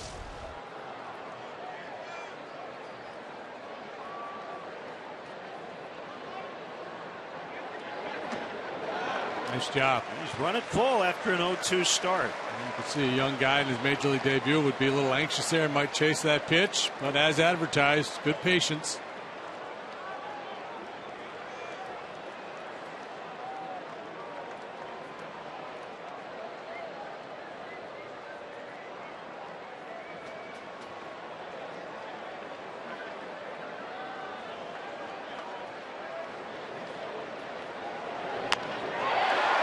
Be a base hit, the first of his career to load the bases. Logan Watkins with a good battle. Souvenir time. First major league hit. The ball will make its way into the Cubs dugout. Didn't get the run driven in, but it's a very good at bat. Laid off a couple borderline pitches and then punched this high fastball just beyond the reach of Hanley Ramirez. Boy, the Cubs had some soft hits here in the last couple innings. 6th inning. Grand slam. Who knows? Will have to be off a reliever.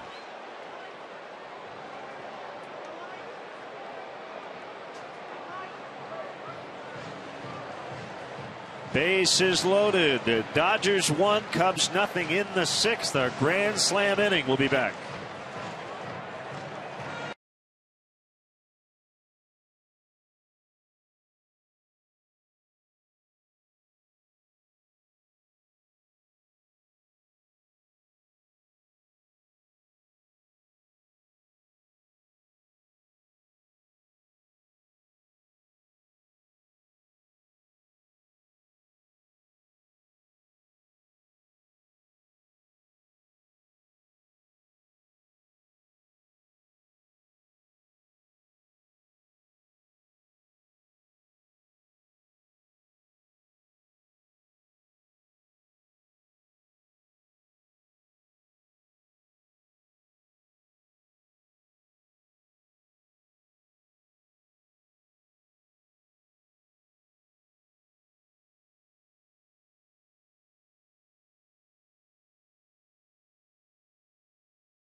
Bases are loaded for Joe Constantino of Elgin, Illinois. Cubs pop one in this inning. He's going to win himself a brand new 2014 Mazda 6. Didn't Donnie Murphy once hit a walk-off grand slam? That is not Joe. No, that's not. That's not even proper.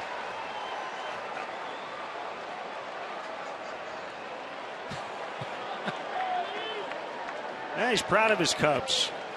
Proud of that boiler. So here we go. Bases loaded for Murphy. The pitch. Quick stroke there, trying to get to that 96-mile-an-hour fastball from Withrow. Rookies 1-0 with a 2.84 ERA. Murphy has not hit a grand slam at this level. He hit a walk-off home run then. He did something big. One, yes. With the fish. He does have one. The kick, the 0-1. Now 0-2.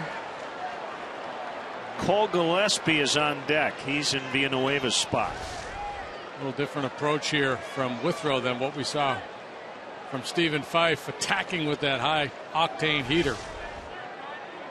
They hit a game ender in 2010 off Houston Street. 2-run shot.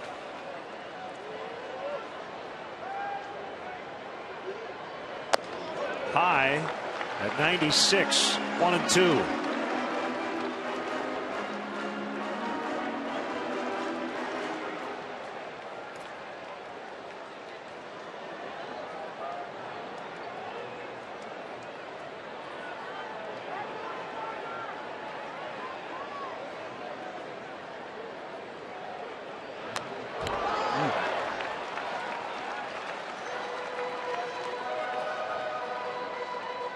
Well, as much as we'd like to see Joe win a car, Cubs are just trying to win a ball game.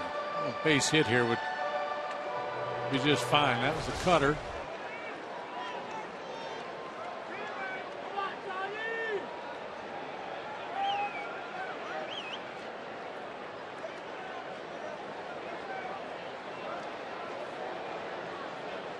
Another 1-2. Another foul. 97 that time.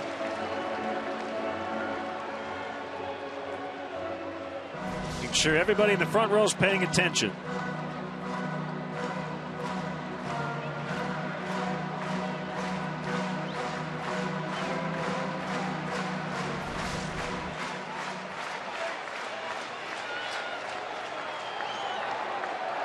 Villanueva looking for a little run support.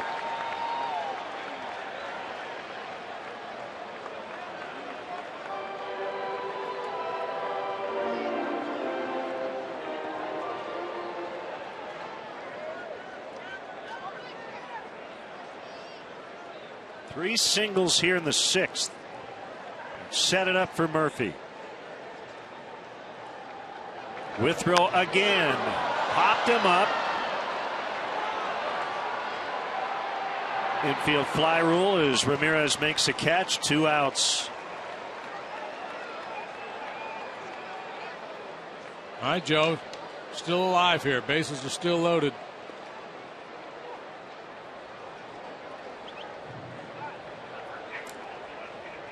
It'll be up to Cole Gillespie.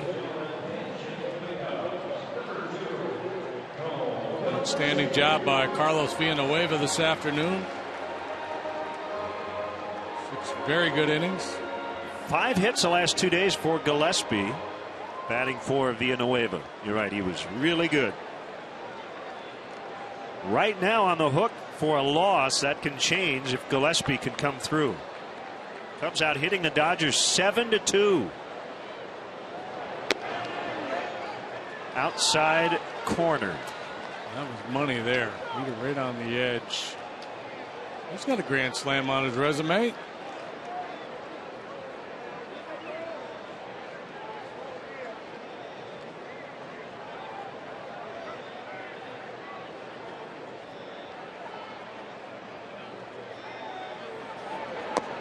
Well, the thing about today's conditions, there's money to be made on the ground and hitting line drives.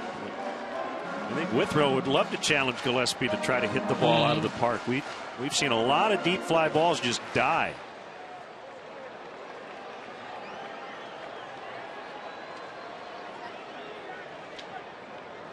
One ball, one strike. And the pitch. Boy, the 2 strikes in this at bat have just been perfectly placed fastballs.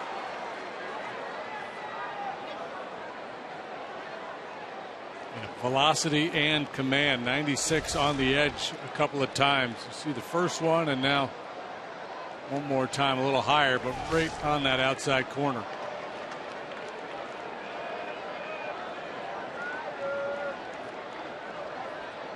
Sets up a 1-2. Now 2-2. DeJesus on deck.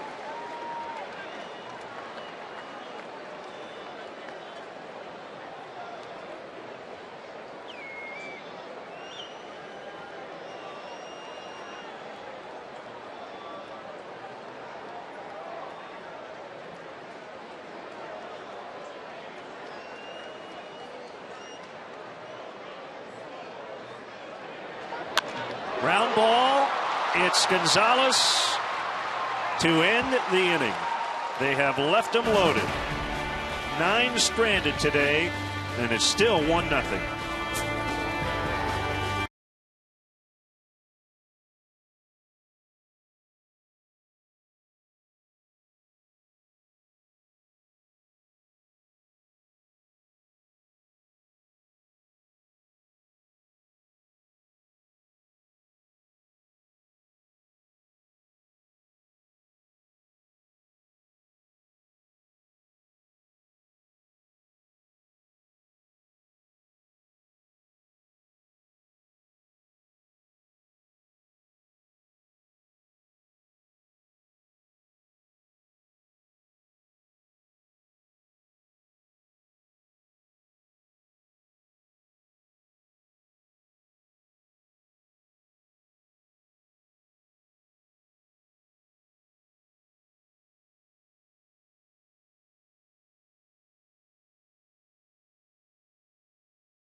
Headlining at Lollapalooza tonight, The Cure, That's Just Like Heaven. Cubs baseball brought to you by Budweiser, the official beer of Major League Baseball. Great times are waiting. Grab some buds. James Russell, first man out of the Cubs bullpen, and Jody Davis, former Cubs catchers, in the booth with us, getting ready for the stretch. How are you, Jody? I'm doing great. I'm doing great. What a beautiful day for a baseball game. Is it ever? It'd be a lot more beautiful if we had 3 or 4 runs up there. It has been a bizarre weekend in that regard. The Cubs have had lots of chances. JD and I were talking about it earlier. And his theory, and I agree, is that you start to press in other ways when you're not scoring runs. Maybe try to make an over-aggressive play on defense to get it out, and then it kind of compounds the problems. Yeah, and I think it changes the way pitchers pitch. If they know the team's not scoring runs, now all of a sudden they're trying to be too fine. They're trying to make that extra perfect pitch, and they get behind. They start walking guys, and it seems to all snowball.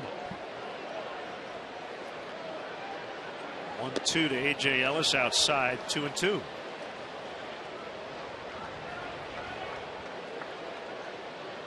Talking about Ellis the other day.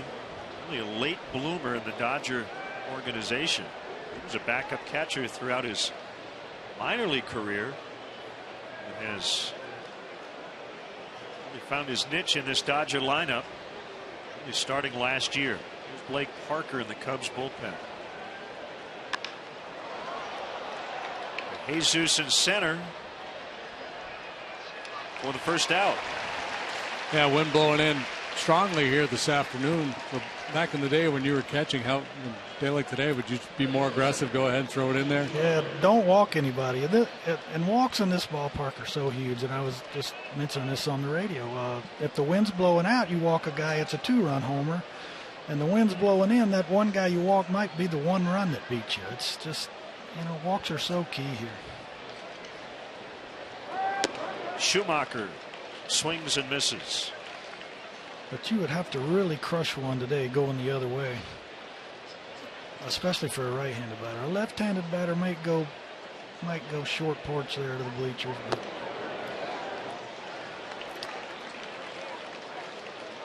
But when I lived here, I left my blinds open, and when that clock went off in the morning, I want to know right now, in or out. My whole day is keyed on in or out. Before that first cup of coffee. 2 quick outs. Am I getting on top and trying to hit a ground ball today, or am I going to let it fly? Lean back. The guys in the truck want to know about you hitting one off the camera shack in center. Do you remember that home run? Yes, I do. I think it was Dwight Gooden, and it was an 0-2 curveball. And you vaguely recall. I think that was. I can't remember the day, but maybe if they run it up there on the screen, I can write it down and. Yeah, Joe Posback was on camera when you tried to hit him in the head with a home run. Make a play out there. Make a play. And Joe just made a play. He just made a play. You can't do any better up here. Just as Jody said make a play, Joe made a play. Second called shot here at Wrigley. That's what I'm talking about. All right, so what's Uribe going to do? That was too good. 1 ball, 1 strike.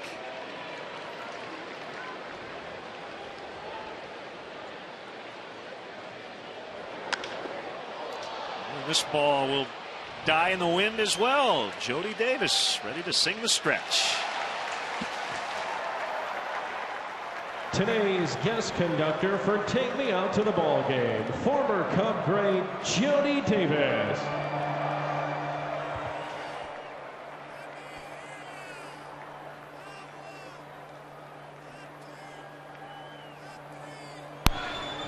Take me out to the ball game. Take me out with the crowd. Buy me some peanuts and Cracker Jacks.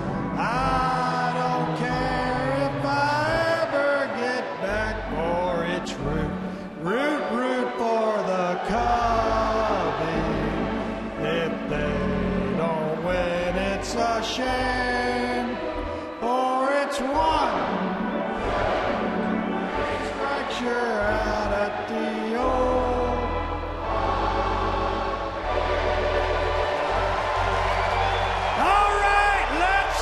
Some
Cubs batting here in the bottom of the 7th. That was one of 3 home runs he hit off Gooden in his career. Ah.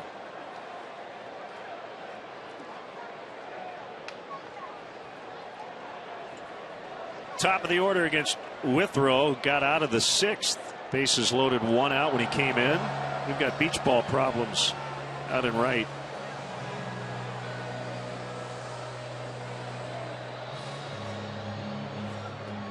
Must be Dodger fans.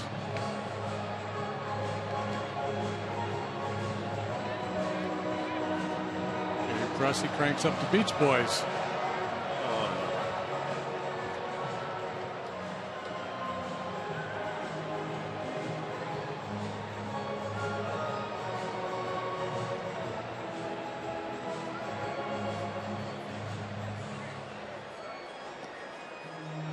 Keep it out of play. No, no, no. And another. Come on, guys. See, the wind's blowing in.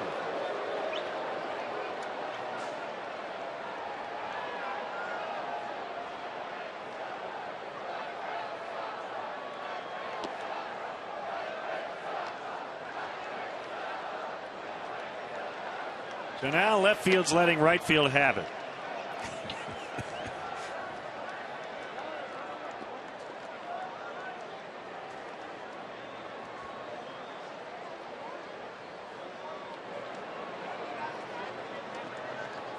Mom always said don't play ball in the bleachers.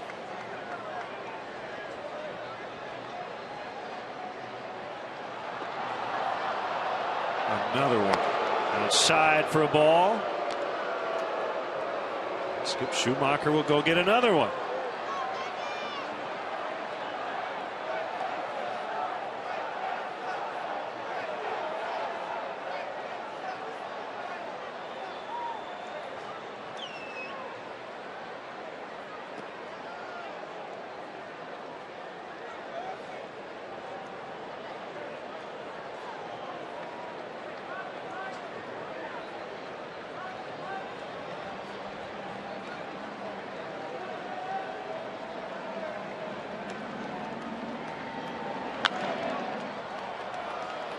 Short left, foul ground.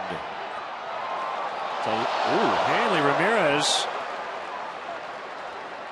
had a long run to get to that one and didn't realize where the barrier was. Yeah, I called for the trainer. He's hurt. Yeah, it looked like he was going to be okay and able to stop before he got to the barrier.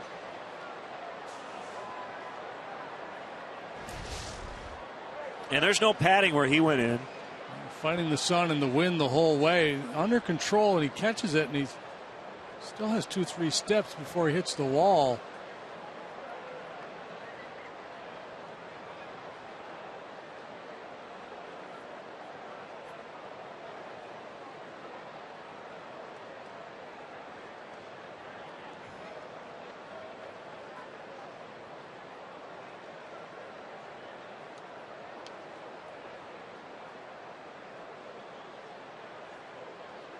Brick and concrete doesn't give.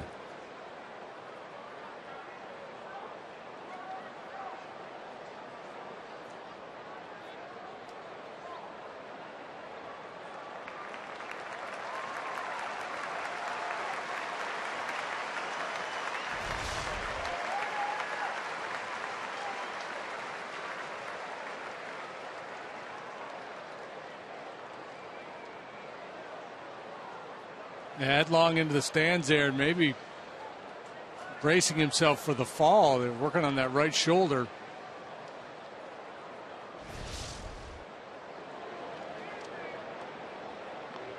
So Nick Punto will come in to replace the injured Ramirez.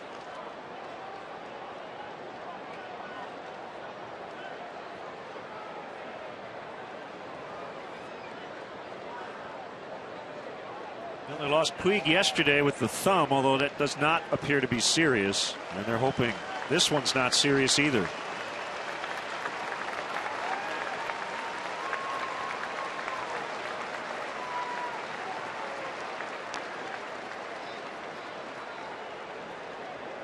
Ramirez has been on the DL twice already this year. Coming back from thumb surgery, he still wears that brace on his hand because of the thumb, and then he had a hamstring issue. So he leaves the ball game. Punto, the veteran, comes in to replace him at short.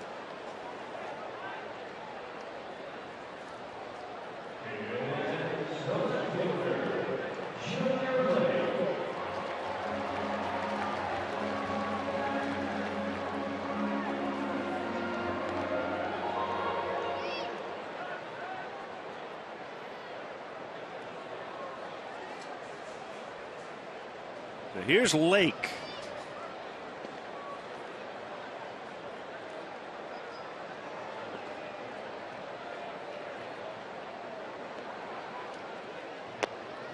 The other thing, if you're thinking, well, you can feel the warning track over there, which should give you the approximate amount of steps you have. The problem is where Ramirez went in. It was right near the bullpen plate. So the dirt path kind of goes out a little farther toward the foul line. And it looked like he maybe was a step away from realizing he was at the barrier. It just kind of surprised him at the last second. It's kind of a tricky little spot.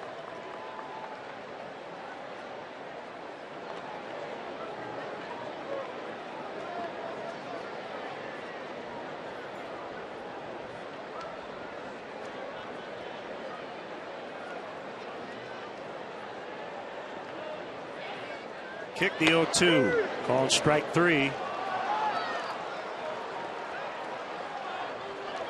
First punch out for Withrow. 2 down here in the 7th. Second time Lake has gone down on strikes. Both times he had a little something to say to Jerry Lane on his way back to the dugout. This borderline as to whether it caught that inside corner or not, but it's an 0 for 4 for Junior. 2 quick outs in the 7th for the Cubs. J.P. Howell, the veteran lefty, is ready to go in the pen.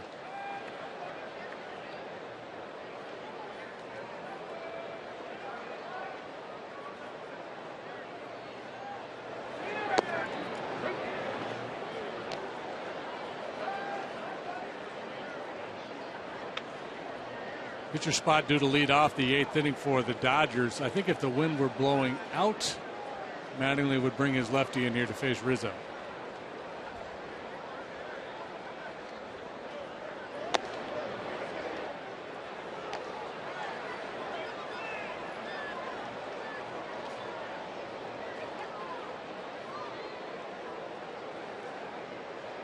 A lot of close games. Cubs 8 under and 1-run decisions.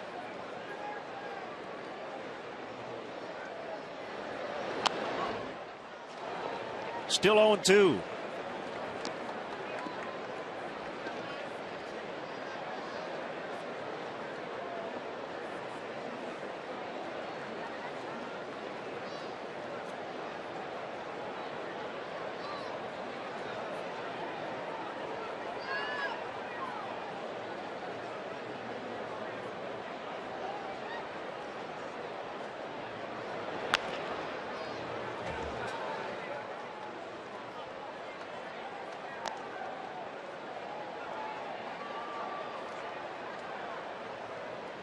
John Dickinson did not make a play on that, but then again, Jody Davis didn't ask him to.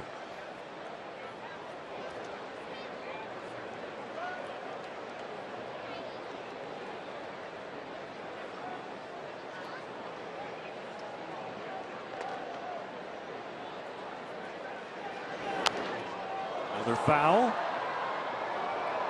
This throw has very good life on his fastball. You see a lot of late swings when he's on the bump.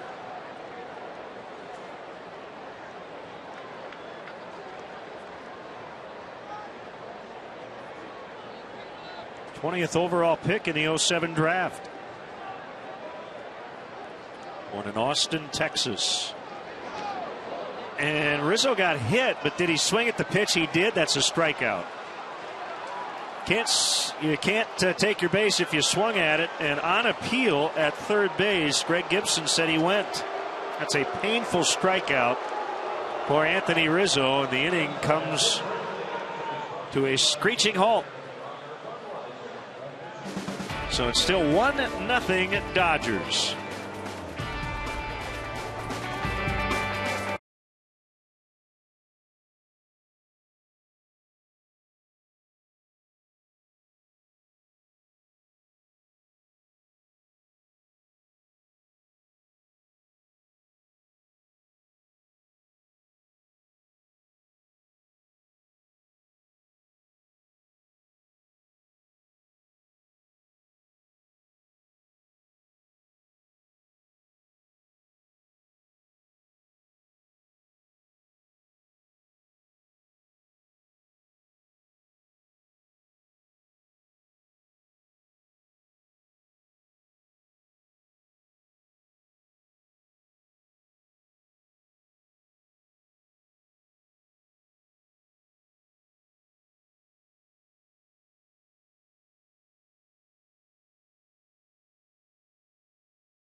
Weekend right here on WGN Sports. Friday at 7, Saturday at 6, Sunday at 1 from Busch Stadium.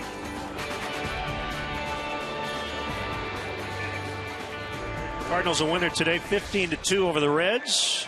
Couldn't gain any ground on the Pirates, who also won 5-1 over the Rockies. Here's Pedro Strop in the 8th, facing Jerry Hairston, who's already picked up 2 game-winning RBIs in this series. Pedro worked a scoreless inning in Friday's ball game. That's his only appearance in this Dodgers series. Former Cubs swings and fouls right at the plate.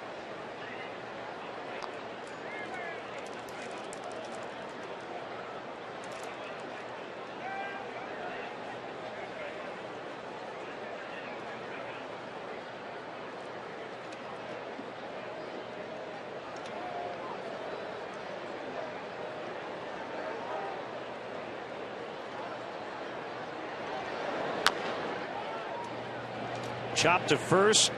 Rizzo unassisted.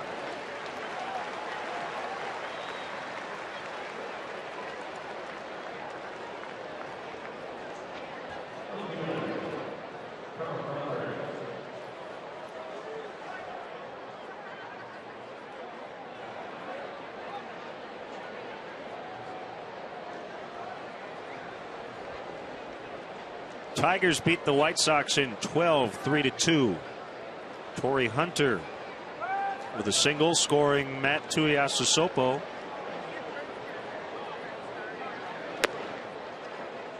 Eighth straight win for Detroit. 10th straight loss for the White Sox, who are 29 under 500.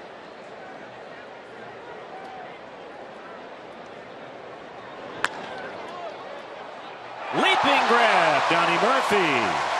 Nicely done.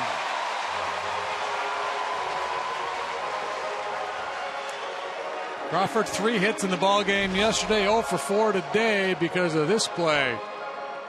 Murphy perfectly timed.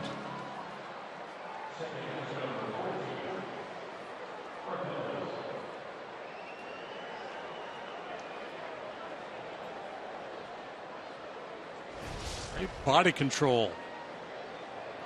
Tom Thibodeau liked it. Good ups from Murphy.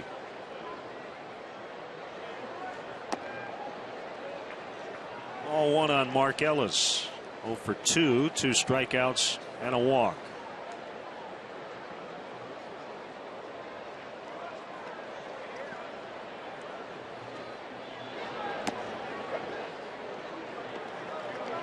Breaking ball strike.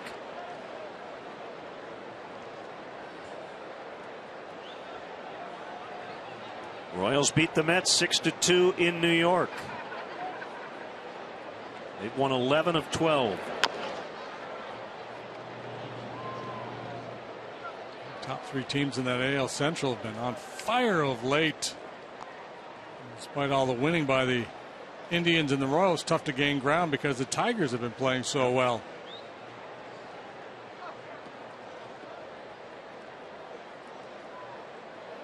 Tampa Bay over the Giants 4-3 the final.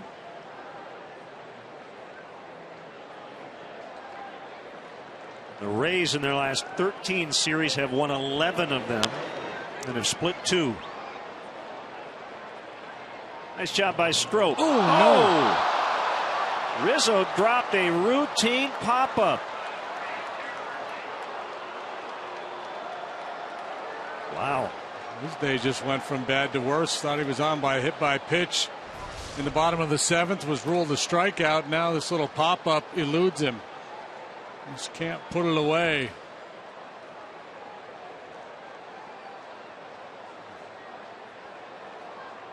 You want to just crawl in a hole, but you got to go get the baseball and hope your pitcher gets you off the hook as soon as possible.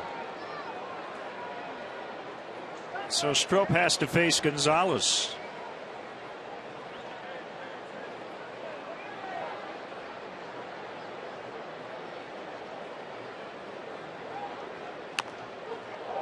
A late swing and a foul strike.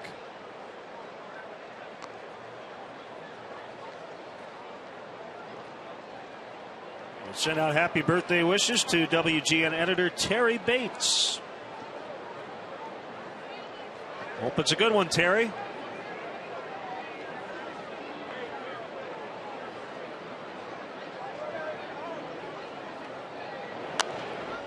So the Rays a winner, but still a game behind the Red Sox, who shut out the Diamondbacks 4-0 at Fenway. Felix Doubront over Brandon McCarthy. Just back from the DL.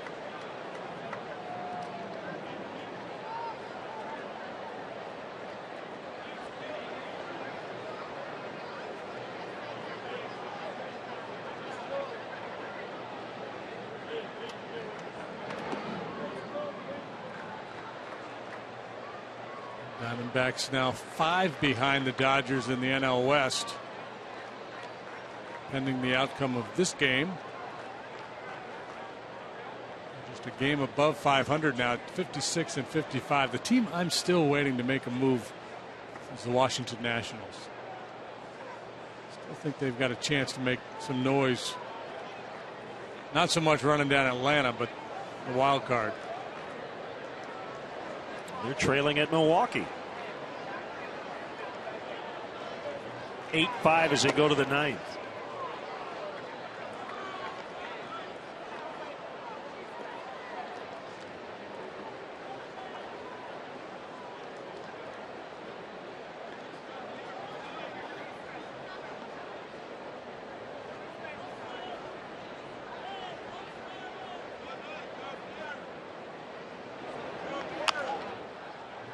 To the third baseman Ransom, and that will end the inning.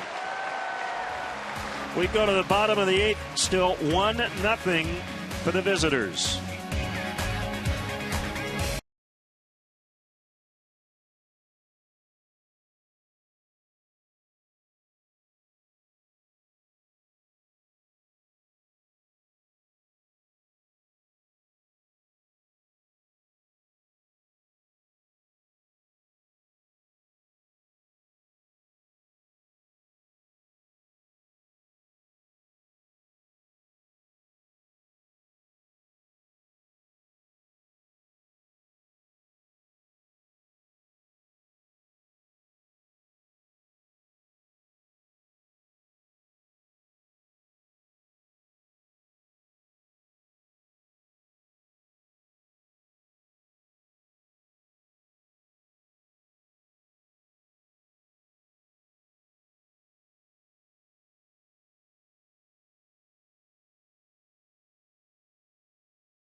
music first. It's the sound of history being made. Here we go. Honda. Visit your local Honda dealer or go to shophonda.com for current offers. And by AT&T. Find out what's possible with products and services from AT&T. Rethink possible. Cubs down 1-0. Left-hander J.P. Howell working for the Dodgers, who are being out hit 7-2, but lead on the big board. By the way, that last play, the 5-3 ground out, that's the first Cubs assist in the ballgame.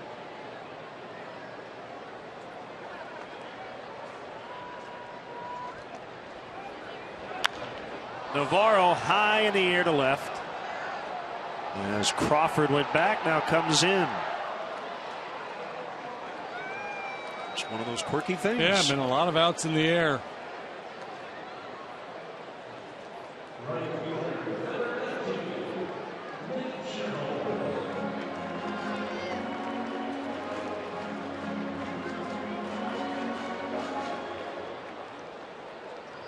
And the only other 2 ground ball outs were to first base. 3 unassisted. Good job by the Cubs pitchers of taking advantage of the elements with the wind blowing in.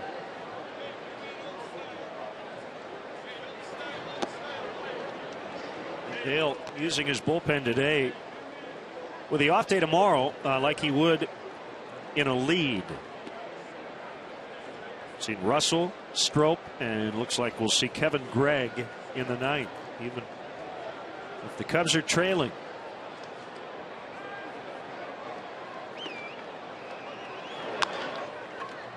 Bounce to Ellis. Well, there haven't been many leads to preserve lately. You're in a 1-run game in your home ballpark, trying to avoid a 1-7 homestand. You can understand his thinking.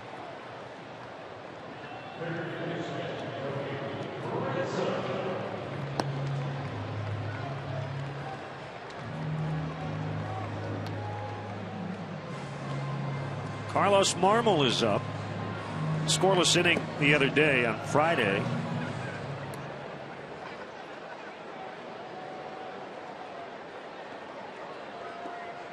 And here's Ransom.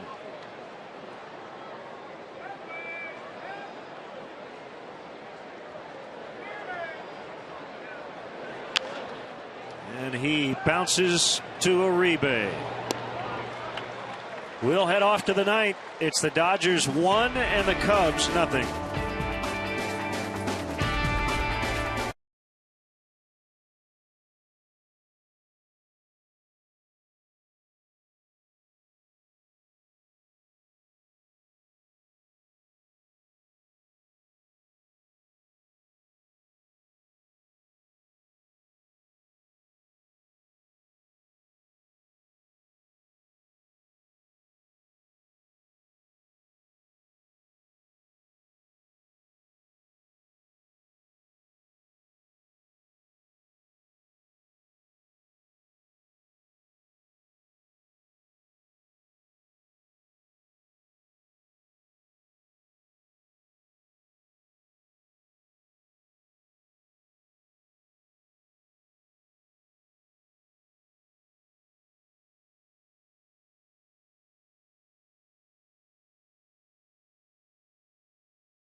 That's Sunday. Dave Raymond, longtime big league broadcaster and co-host of Full Count on Yahoo Sports. Weighted Runs Created Plus.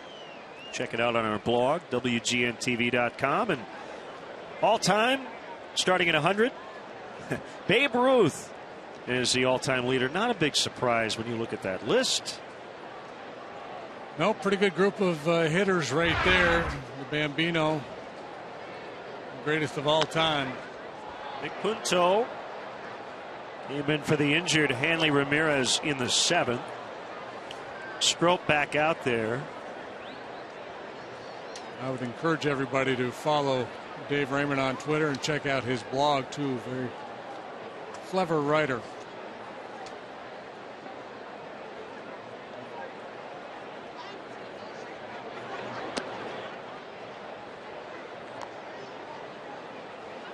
You know that Babe Ruth only struck out 12% of his plate appearances.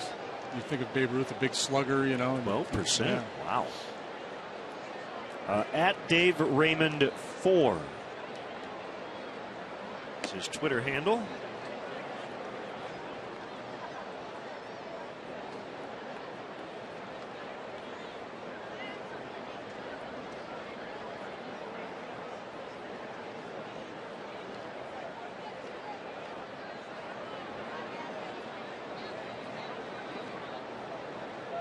Stropes 2-1.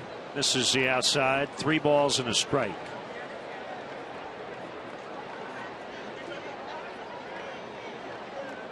So the Dodgers keep winning games but losing players. Puig out with an injury yesterday. Hanley Ramirez flipping into the stands here this afternoon. Had to leave the field. Punto draws the walk.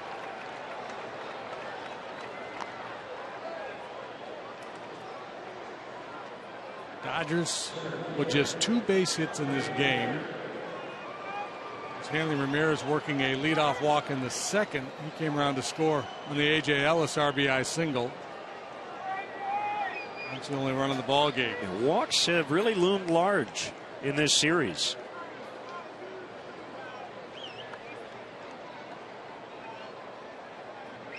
What did Jody Davis say? Wind's blowing out, you walk a guy, it could be a 2-run homer. Wind's blowing in, it could lead to the only run of the game. Back-to-back walks in the 2nd. Yeah, and with the wind blowing in, you're thinking is that you can be more aggressive, you can take more risks over the heart of the plate because the wind's going to help knock the ball down.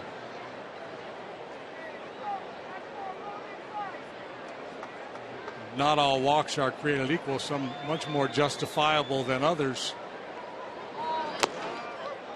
Certainly a leadoff walk in a 1-run game in the 9th to a guy like Punto is clearly a mistake. Kenley Jansen's been nails. And he will get the bottom of the 9th.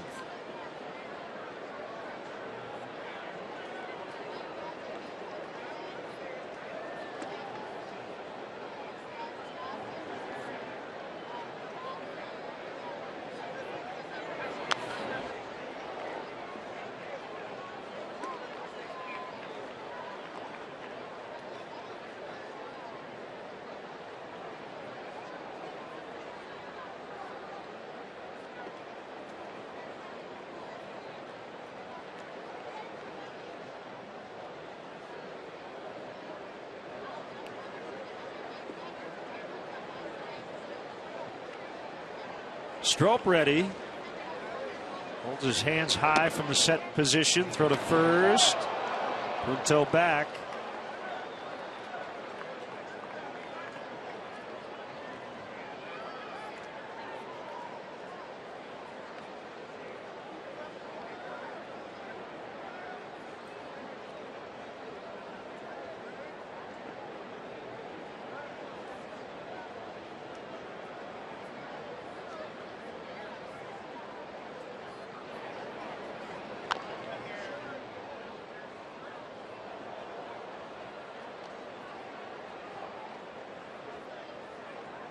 There, JD finally made a play.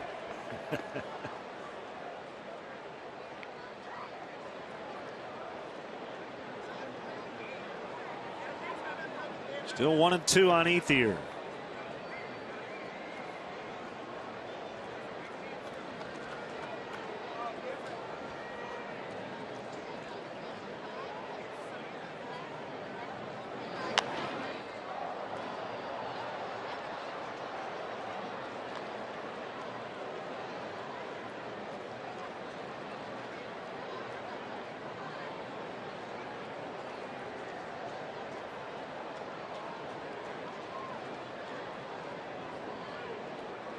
It's a one-run game, but for some reason it doesn't feel like it.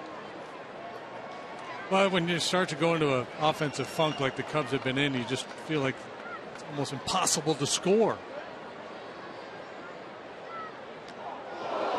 Ethier gets hit. And you could hear him groan as he got hit by a fastball at 95. So another Dodger goes down here today.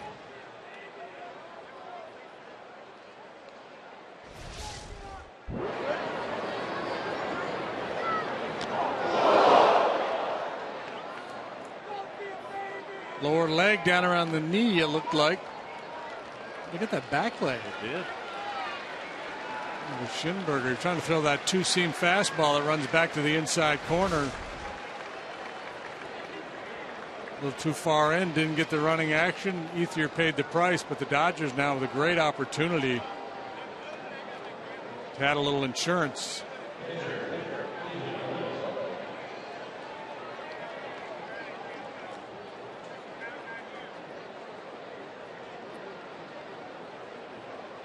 Cubs have lost 3 or 4 1-0 games already this year.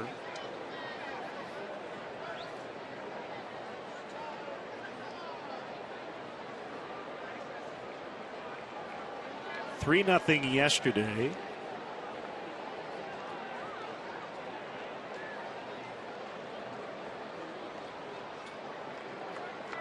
Cornerman in against Ellis. As the Dodgers try to add on. 2 on, nobody out.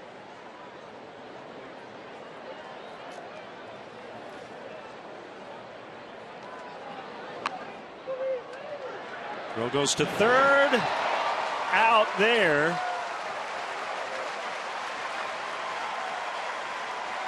Hold your breath the way it's gone this week on plays like that. Strop cat-like jumping on this bunt. Does a nice job opening up and firing a seed to third base. Yeah, this play obviously much easier to execute when the force is in order, but Ransom, like a Gumby, showing some serious flexibility to reach back and snag that. That's a time, though, to be aggressive. You're down 1 already in the 9th. For me, that's even if you don't get the out there, that's a time when it's worth a shot.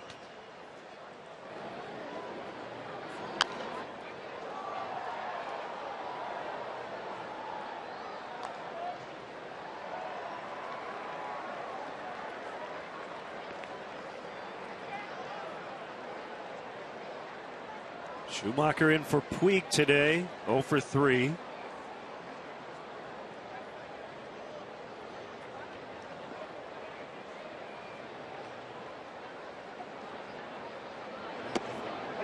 Despite what he's done today, he is a ground ball hitter. So Strop will try to get him to hit a ground ball at one of his middle infielders. 0-2.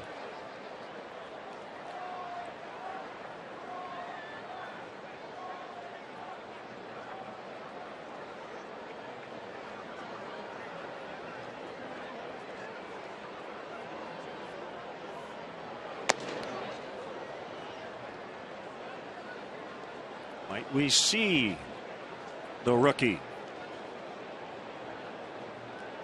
Don't swing. Don't swing is what he's telling us. He's basically a decoy. And if we do, you usually don't swing.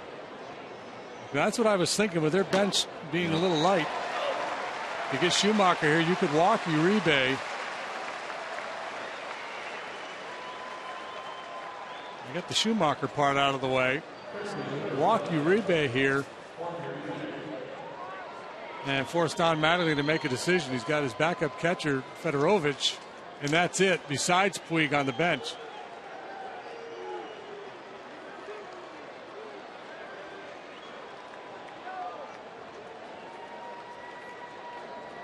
So Puig's presence in the on-deck circle will at least force the Cubs to pitch to Uribe here.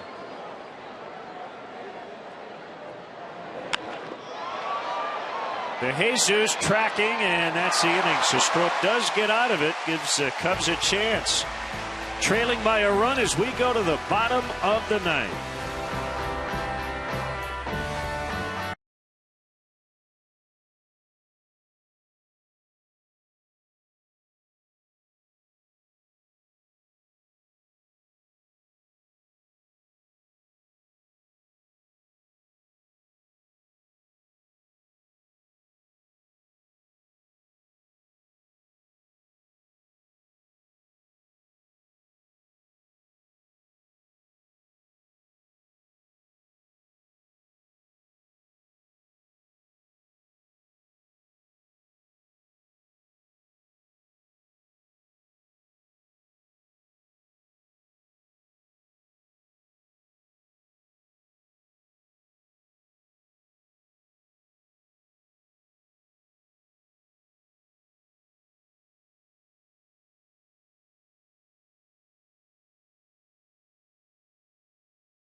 Yesterday, they had 8 hits, but failed to score. And if they do it here today, it'll have to be against Kenley Jansen. The big fella, 4-3 with a 2.08 ERA, 16 saves and 19 tries. Check out the strikeout to walk number, 79 punch-outs, 9 free passes. It's a heck of a ratio. And it's done largely with one pitch, kind of like Mariano Rivera, relying heavily on a cut fastball. Struck out the side on Thursday. Did not see him Friday. The rally shirt yesterday went 1-2-3 with 2 strikeouts, so he's faced 6 batters and has fanned 5 of them in this series. Watkins sees him for the first time, takes a strike. Logan with a blue base hit his last time up, 1 for 3 in his major league debut.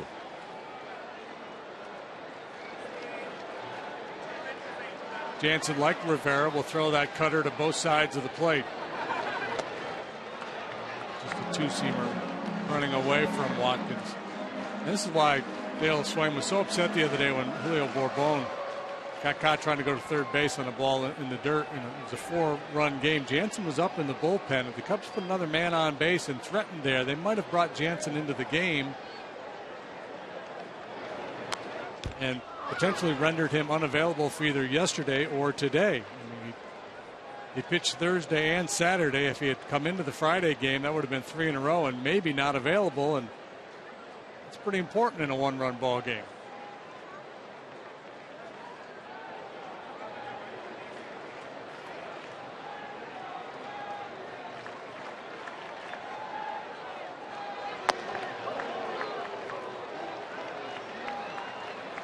Two and 2.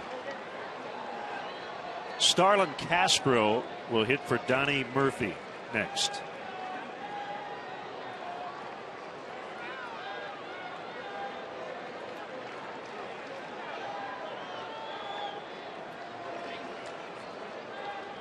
Watkins a good guy to have leading off an inning because of his eye, but that time should have been hacking.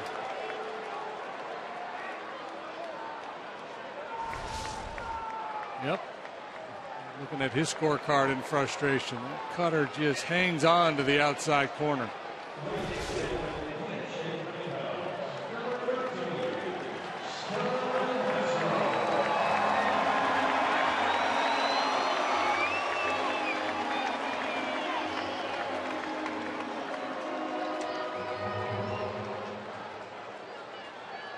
Wellington Castillo now on deck in the pitcher's spot.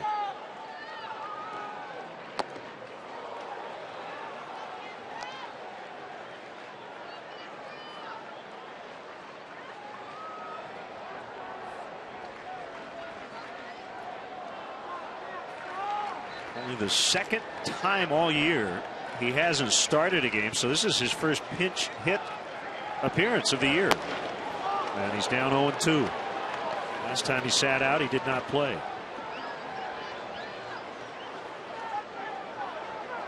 It was on June 25th.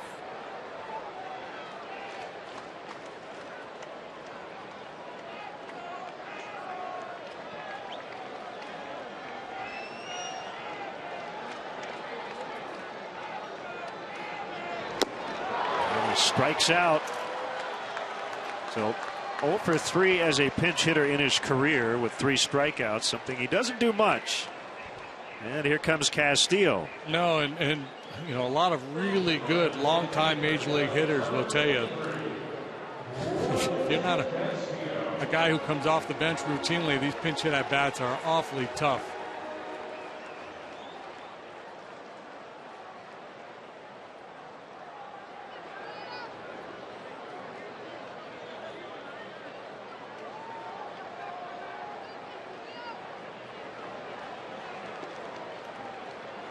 It's just nasty what this guy's throwing up there today.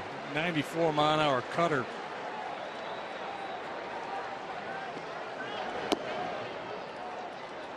That One had a little tilt on it. The other one, there was threw a couple earlier that had the appearance of actually rising. A little frisbee at 95.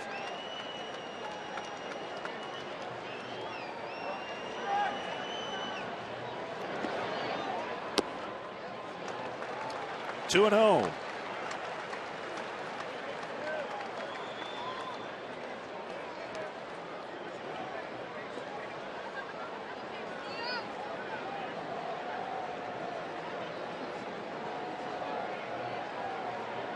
Cubs haven't scored in 22 innings.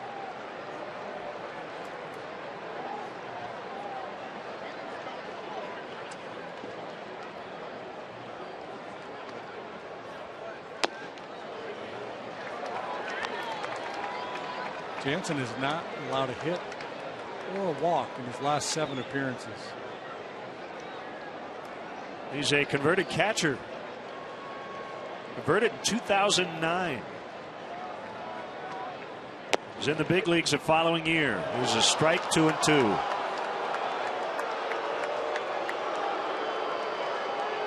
He's from Curacao. He played Little League with Jair Jurgens there.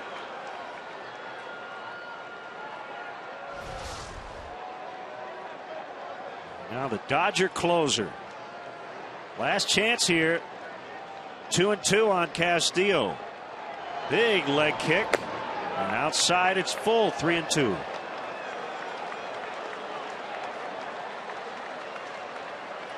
Biggest impediment here the last couple of years for Jansen has been an irregular heartbeat. And to stay on top of that.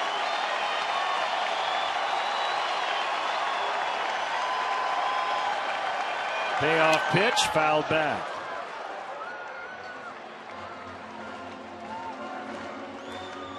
There went a procedure for that very thing after last year.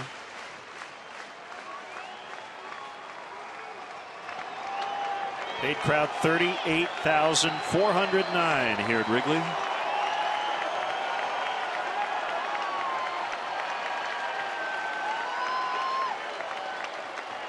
Another 3-2 swing and a miss. Strike 3. Wow, he faced 9 batters in the series. He struck out 8. And the Dodgers take all 4 games. A final 2 by shutout. 1-0 the final today.